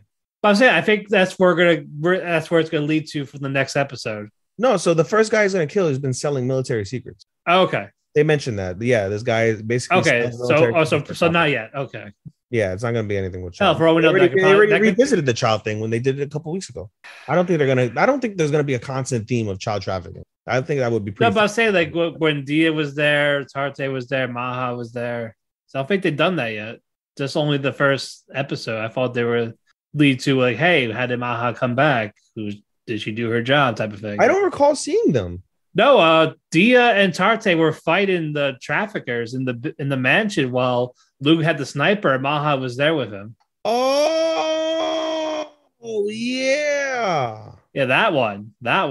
Yeah, now I remember. Yeah, so I wonder if it's going to lead to that next episode or not yet, like later on. But yeah, still, as always, still good stuff. But moving on. Yes, we got very ladies and gentlemen, you guys can't see me on the camera. I'm full on laying in bed. Okay, I was saying like I am full on naked right now. No, I'm not, bro. What the Jesus Christ. I just thought you were gonna go with like, okay, I'm glad we're on. Yeah. No, oh yes, I have no bottoms on. Totally. Alrighty. Komi's on. They're finally getting more ROM in their com. Yes. There's more ROM. I love it. First, it goes with Kobe leaving notes on Tailo's and Osana's lockers or whatever for about jokes. Yeah. As she's trying to tell jokes. Like it's like it doesn't work when you write them. So it leads to Komi leaving this classroom to call. And it's a dad joke, which Tadano hates dad jokes. It was a funny dad joke, but it was like she's got such a tender voice though. I know. So tender. Well, it's the same voice actor as Kaguya, so yeah. So perfect. So that was, I think that first bit was short. It was just basically just telling jokes. Yeah. And Tadano tries to tell a joke. It was also a dad joke. Osada hates it, but Komi loves it. Komi loves anything that I don't know. Well, yeah, I don't blame him. Tadano could draw Chimpo, and Komi's like, oh my god. Yep. It's a stick. But just to see her face light up, though, was cute.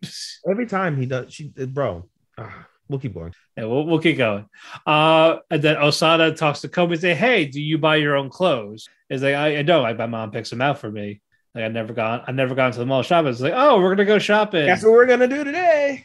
And Himiko, puppy, like dog, mutt, servant, bitch, you're coming. Walkies for dog. I died laughing seeing that. I was like, no. Walkies for your dog. I fucking died. I was like, what? I was like, see, she's trash. In a literal sense, she's trash. No, she knows her place. That's a good thing. Yeah. A fine quality. And so during all this, of course, our crazy fan, what's her name, Ren, overhears us. Like, oh, hey, what a coincidence! I'm here too. Yeah, I was like, oh, I'm going to find, like, oh, you're buying clothes. I'm going to join you. And so I was like, hey, we're going to make it a contest then.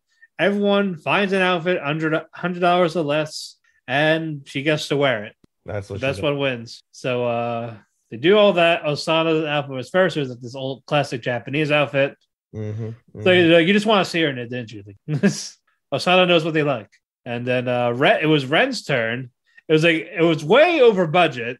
So right. So like you're disqualified because it's like double the price. Like, oh, I'll buy for you anyway because you're so cute in it.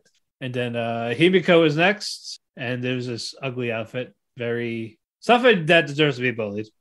It was a cute outfit. It was just it was cute. And then yeah, for white people, sure, but like it's cute for white people, like just plain old boomer white people, sure, but yeah. And then it was Tadano's turn. They get like this beautiful outfit. They all go 10 out of 10. They buy that one. That was the end of that part. And then was he trying to return the outfit, or was she just getting a haircut? What? The next part, was he trying to return the outfit, Komi, or was she just out to get a haircut? What? He never tried to return the outfit. Okay, because I know she had a bag. I was just talking about the clothes also. So, oh yeah, she was playing for hair. I was like, oh shit. Yeah, the next part is the hair, but the last part, she was actually like putting the outfit on, like staring at it, like, oh, Tadano wanted me to wear this. Yep, so she loved it. Okay, and now she goes like, oh, my hair's on. I need to get a haircut. Yeah. And then you see the barber like talking like she knows what to do with Kobe without even speaking because she knows the family. Yeah. So that's not a barber. You can't believe you just called a hairstylist a fucking barber. Holy fuck. I know the lady was Butch, but Jesus, dude. Hairstylist, sorry. God. I forgot. If you had a barbershop, but fine. There's a salon. Why? You have to differentiate. My mother was a hairstylist. That's why. Okay. But she wasn't styling her hair. She was cutting her hair. That's why I said barber. Whatever. Fine. Hairstylist. Homie didn't ask for a fucking fade on the left with a fucking blowout on the back. Yes. And then you see the newbie. It's like, oh, Komi's so cute. How's the hairstylist? Like, how is she working with Komi's hair without even speaking? Let me try talking to her. You like the shampoo? You like this? And then Komi's just staring at her blankly. Shamu. And eventually the hairstyling is done. Her hair's trimmed. She looks good as new, riper than a banana. And then they go to school. No one comments her hair except for Tadano. And they all like, I'm worthless. I'm sorry. Commit death. Seppuku. Yes, commit the Sudoku. Seppuku, not Sudoku. Oh my fuck! I know it's Seppuku, but we all call it Sudoku because it's funny. Well, no, who the fuck is all? I don't fucking call it Sudoku. Well, you don't know the people. God, yeah. Some people actually intentionally say. Yo, Jerry Lynn versus Eddie Kingston at fucking Hammerstein is the match. Oh, never mind. It's not happening. I got trolled. Wow. I was like, Jerry Lynn's retired. He can't even wrestle. Dude, I thought he was coming back for like a one night only special. I was like, oh, and his back's fucked up. I interrupted you for that. I'm so sorry. Fuck you. I felt like, tomorrow, Wednesday, Eddie Kingston and Jerry Lynn. Oh my god. Yeah, Lynn can't not wrestle. I don't think he's in shape too either. I mean, he's probably better than a lot of fucking wrestlers that are out there. You know, fucking that shit. But no, some people actually intentionally call seppuku Sudoku, and there's actually a picture of that. Anyway. So that's why I say it like that. Commit Sudoku on your body. Anyway, The final part of this, Osada, it's like, hey, this is serious here. I did no studying because of summer break. I had no point. I had no choice. I had no point in doing this. It's stupid. Right. So then they're like, you had to study. It's like, oh, I got it. Study group at the library. And then Osana was very loud once they got there. And the librarian, this bush librarian, this goddamn, she hit him with the fan. And then you find out from Himiko, you get free strikes. The library. If you get free strikes, you're kicked out. With the fucking butch lady. Oh yeah, no, she'll wreck you. The Takashi Segura of Komi-san.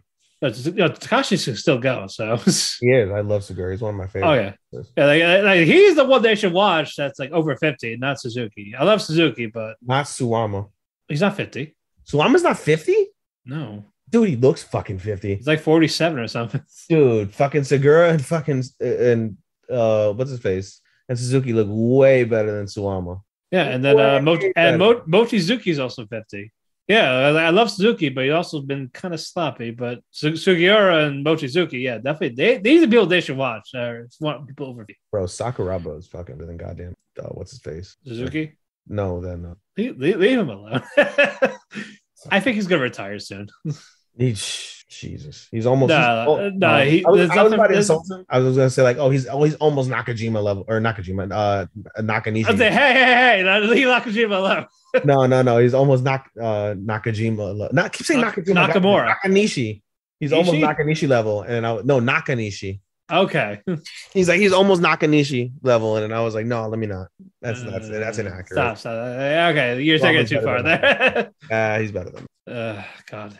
Yeah, All right. Anyway, anyway, at the library, they're trying to study. Osada gets distracted reading a book. Gets hit with the fan again. So they're not taking this seriously. They're done studying. Yeah. And now I know they bring out Jenga. Fucking bring out Jenga. That was funny. It's like, like this is ignore them. And then Komi participates. And he's like, what are you doing? What the fuck? And Komi, after it was the first time you see her genuinely smile. Yeah, it was that. I was going to get to that. But then Tado's like, fine, I'll play. Mm-hmm. I think Osana did something to knock it over. And then everyone got hit with the fan, and Osana got kicked out. He got thrown out, not a kick. Like she picked him up and like, all right, you're coming with me. Fucking kuzo trash. Yes, take it right to the trash. And then you see Kobe say, I wanted to do this because this was fun. I wonder if the librarian picked it up and they're like, oh, what is this extra thing you have between your legs? Yeah. Okay, all right. Hitting my shoulder.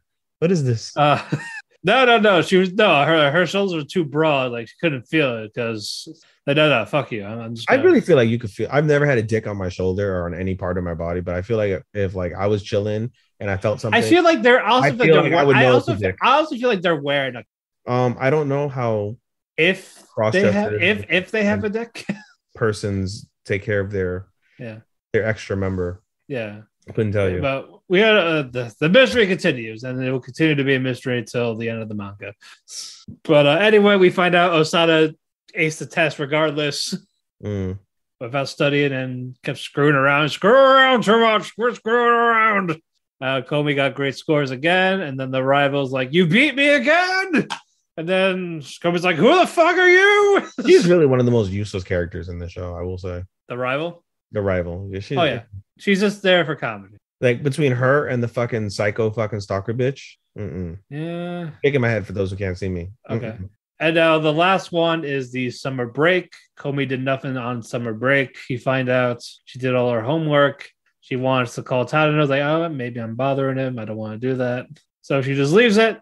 Tadano's like, say, I wonder if Komi's okay. I wonder if she wants to hang out on board. I want to call her. Wait, no. She should call me. Back and forth. And then his brother's like, I think he's broken. And then you find out that Osada called Komi. Farrah's like, hey, yeah, we're going to the pool tomorrow. You're coming. You're invited.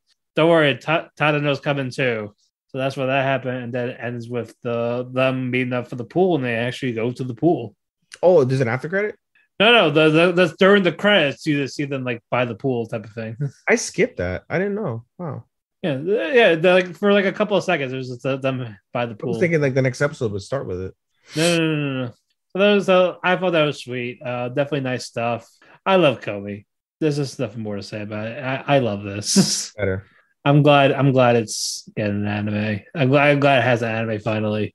All righty, we got two more. Let's do this. I know, me too. I can't imagine we had to do Paladin 86 too. Or if I had watched Boruto. Oh my fucking god! Yeah, it'd be 1 o'clock. Shit. All right, Senpai is annoying. What was it? Golden Week? Was that holiday was called? Week. Yes, It was Golden Week. They have a week off essentially. Yeah. What are they gonna do? No one knows. Fuck all. Yes. Takeda's like, I'm just gonna work out and just take it easy. Maybe go to like a spa or something like that. And then Igarashi's like, that's boring. What are you gonna do? Oh, I'm gonna clean my room. I'm gonna do chores. I'm gonna be boring but productive. Mm-hmm. And then see Sakurai with one of the coworkers. Like, oh yeah, help me with the files. You want to get dinner later? And then she's like, no, I'm good. I had plans with someone else. Kazuma's plans was basically going to be playing video games. But yeah, Kazuma's overhearing about this guy trying to ask her out. And he's like slowly realizing like she can say yes to any of them. And he's this quiet background guy. Dead-eye fish looking motherfucker. Yeah. So he's like, I really need to make my move. And then you find out later on that he actually asked her out on a date to the aquarium. Big huevos. Yeah, big huevos. And the first, like, oh, like going to like first it was just a dinner day. Like, oh, we're gonna have ramen. Like, oh yeah, how about I take you to the aquarium tomorrow? Like he just blurted that out. And I'll get to their date in a minute since we're gonna talk about Igarashi and Takeda first, because who the fuck cares? Yeah. But this was cute. It was a cute episode. Igarashi she's cleaning the house. Like, oh yeah, I'm ready. I did everything. Now she watches TV, and you find out, oh, this was what happens when a person lives at home alone, and someone knocks on the door and kills them. So this freaks out Igarashi. Yeah. So she calls Takeda, who was basically finished working out, so he's drinking a beer, and he's like, "Senpai." Hey, I'm fine. I'm just calling. Just check on you. Bye. Hangs up the phone. I'm trying to not cry over the phone. Mm-hmm. And then she hears the knock on the door while like she has all the lights turned off. She's like isolated, trying to watch documentaries. And then here's a knock. He sees Takeda at the door, like, oh yeah, I heard you crying on the phone. Like, and I guess I'm glad I came over because you're crying right now. I knew you were crying. Like, I knew you were. Yeah.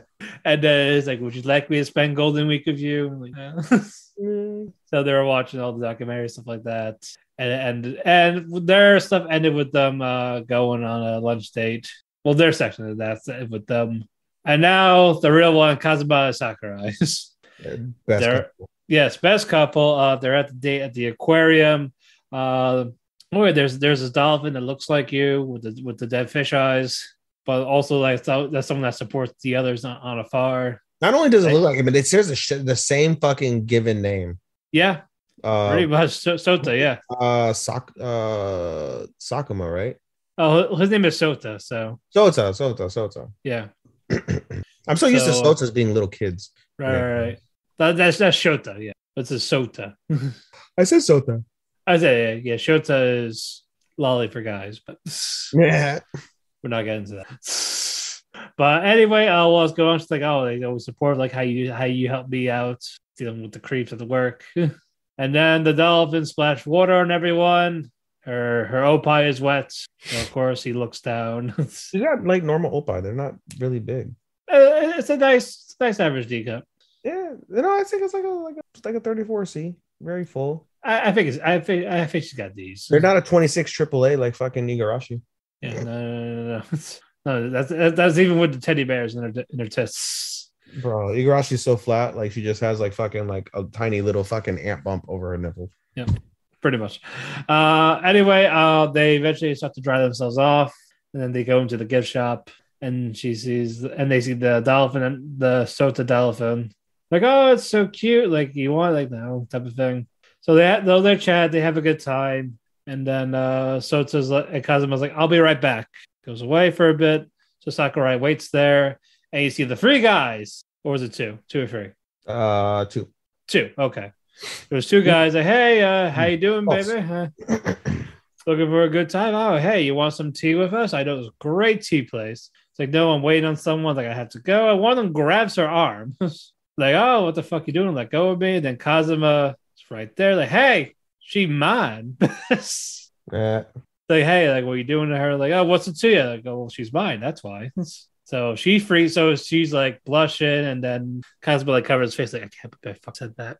Like a true simp weaves. Like, this is my waifu. Back up. So eventually, Kazuma grabs her wrist, and then they run away, leaving the guy's like, "Hey, get back here!" He's like, fuck it, not worth it. We were being nice. It was great to you, bitch.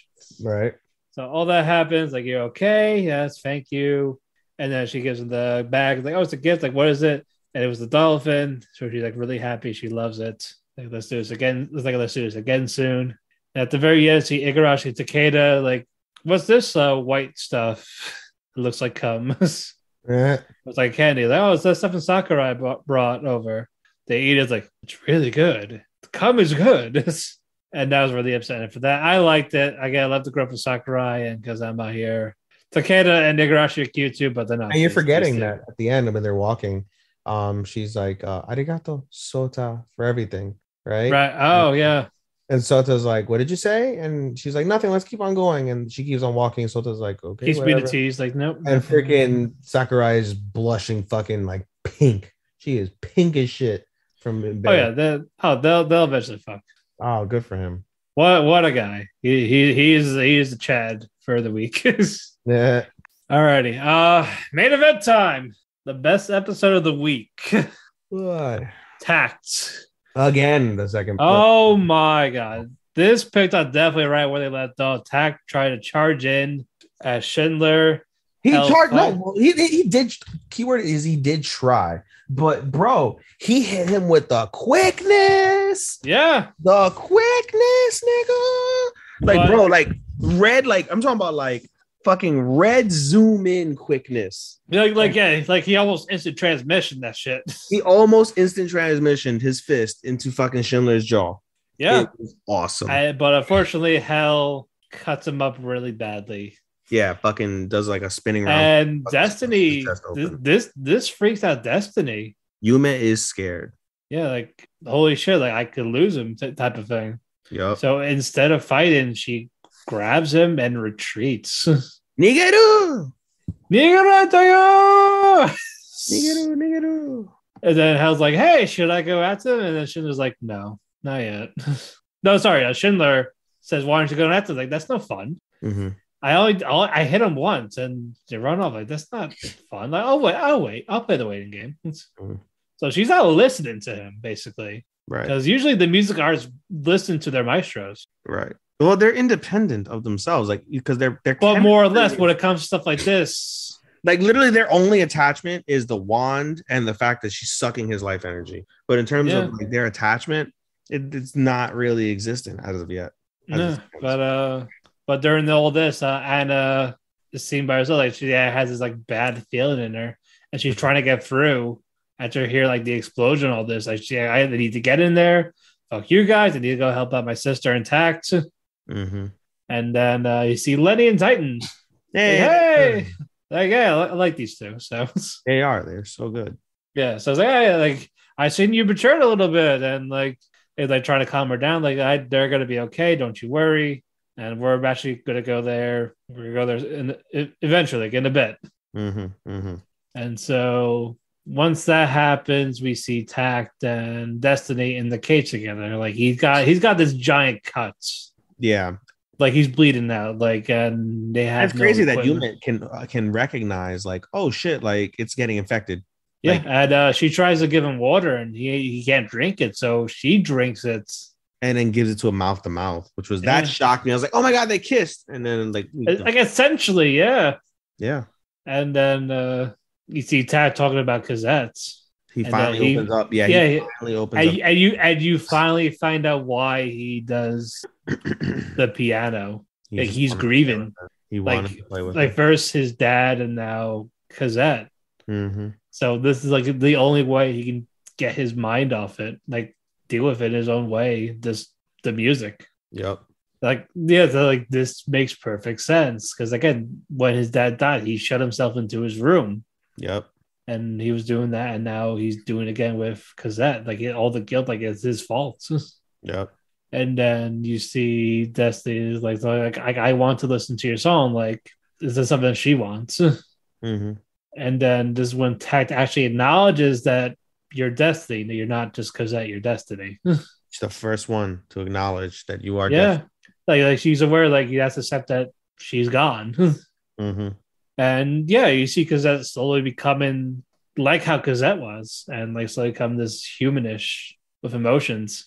Mm-hmm. And then you find out with the bandage around Takt's body, like you didn't tie it enough. Like you did a terrible job. Like, oh, I have nothing to work with. So Baka Musikato. yes. Maestro stupid. Mm-hmm. So because of this, you see Hell and Schindler just like, hanging out wine, like, they'll eventually come. You'll see. Mm-hmm. Morning comes, you see Schindler and Hell back in the forest, and you see Lenny and Titan there. Mm. So basically, like, oh yeah, no, first you see Destiny by herself, not letting Titan. You see Destiny fight Hell by herself. She thanks fucking Maestro for everything, and then basically walks on her own out the cave to fucking like thinking she's gonna die or something. Ellen Schindler, yeah, like a suicide mission for sure. Yep, and there's like, oh, where's Tad? Like, I don't need him to beat you, basically. Mm-hmm. And she's like getting her ass kicked by Hell. You can tell the strength just between Hell and Destiny. Yeah. So I was going like she's about to crush her head essentially and choke her out. And that's when you see Titan shoot. Now you see Lenny and Titan there that they're fighting, and Schindler talks down on Lenny. Like, oh, you're this weak piece of shit. This is why you left the group. You're nothing, especially your music art. Like, oh no, I didn't come here to fight you. Like, we're just the opening act. We're ready for the real main event. You see Takt there, like very bloody.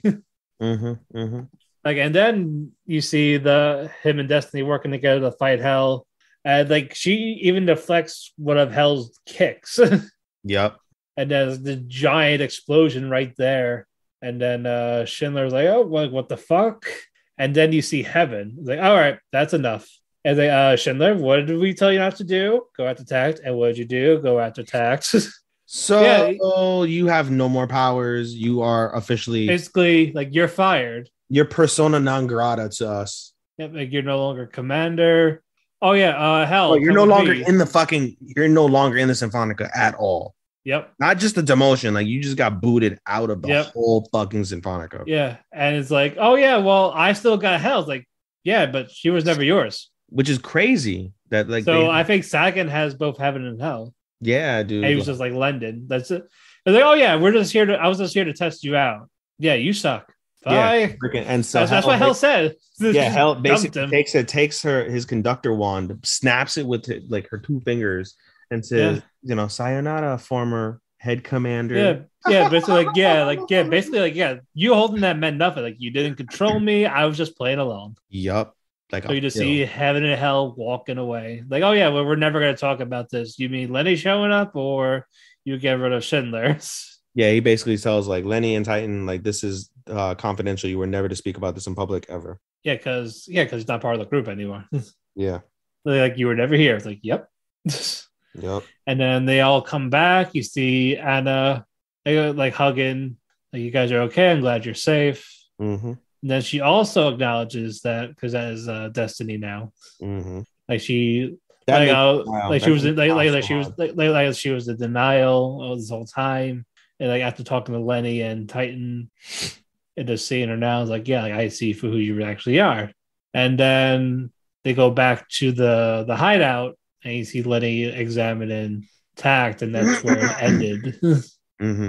So again, this definitely picked up the series as a whole because again, there's not a lot of development for the first half. Mm-hmm. But now that we're actually getting all this, that's why it's still weird. Like there's only like 12 episodes of this. We're almost done. I don't know how it's 12 episodes because like I said on Analyst, it shows fucking 8 episodes, but it doesn't give us an actual list yet. I don't think it's gonna be 12, or if it's 12, it'll be like a split core. There's no way in hell it's 12. Not a chance. I said, this cannot be 12. There's no fucking way. No. I think it'll probably be like they would have to rush all this or get a season 2. It's gonna get a season 2, or it's gonna be like a split core, or it is gonna be like a split core, like you said, and that's it. But great stuff for the week. We're gonna take our last commercial break, and then we're going to close out. Okay, finally, we are here. We're dragging at this point, ladies and gentlemen. We are sorry in advance. Absolutely dragging. It is now 12:22 as it currently stands right now, as of this recording. Alrighty. Closing thoughts. I want to go to bed. Alrighty. We haven't done this well. Should we do recommendations? We can do recommendations. No, if I could be serious about the closing thoughts, as my cat wants to play around with some shit in front of me. Sorry. If I could be serious about the closing thoughts real quick. I mean, it's just entertainment after entertainment after entertainment. It's I've been thoroughly entertained these last couple weeks. Everything that we watch just gets better and better. I can't think of anything that is bad at this point. It's definitely gonna be like a race to the finish in terms of what happens. This is a very, very, very strong season for sure. As is most of us is for fall, we are going to do supernatural animes that have that category. So even we can recommend for the supernaturals. It's not my real genre, so I don't have many in terms of supernaturals. You got Fruit Basket, Clannad. Are those considered supernatural? Yeah, supernatural with the Zodiac. So yeah, so is Clannad, and then Clannad. What the fuck is a Clannad? Clannad. Yeah, that Jujutsu Kaisen. I was gonna probably go with Kaisen just because of how fucking wonderful it is. And the movie's coming out December 24th in Japan. So yep, so we'll get that in the summertime. Probably, more than likely. Alrighty. My recommendation is the one I watched recently and finished. Link Click is also a 2021 anime. It's originally in China, so they speak in Mandarin, and it involves time travel, but they do it by looking through photos. So like what? Like JoJo. But they go in the picture, like back in time. Cheng does, while Lugan, he's the one that observes while he does it. Like he basically guides him into the picture. Like, all right, just follow the rules. We have 12 hours, basically, because there's a 12-hour limit. Don't change anything. Whatever is supposed to happen. So they solve all these cases with all this. It's just fantastic stuff. Fantastic. And it's an original anime too. It's going to be dubbed in Japanese in January, and season 2 did get confirmed. I'm glad because this ended a fucking cliffhanger. Like my jaw dropped cliffhangers. Like holy shit. It's a Funimation exclusive. You can actually watch it right there. This is highly recommended if you like the concept of time travel and it's a mystery type thing. And just these characters are great. And I love the OP. So I love everything about it. I can't wait for season 2 whenever that comes out. So definitely give it a chance. Again, this is not Japanese, it's Mandarin. So it's going to sound different, but it works for these characters. Alrighty. We talked our cake. We had enough cake. We're full of cake. We're going to bed. Follow me on Twitter at DamianPhoenix12. We also want to thank Sean for being our editor and hosting us on the W2M network. We want to thank Andrew and the Chair Shot Radio for having us there. You can find us on your favorite local podcasts, such as Audible, Apple Music, Spotify, iHeartRadio.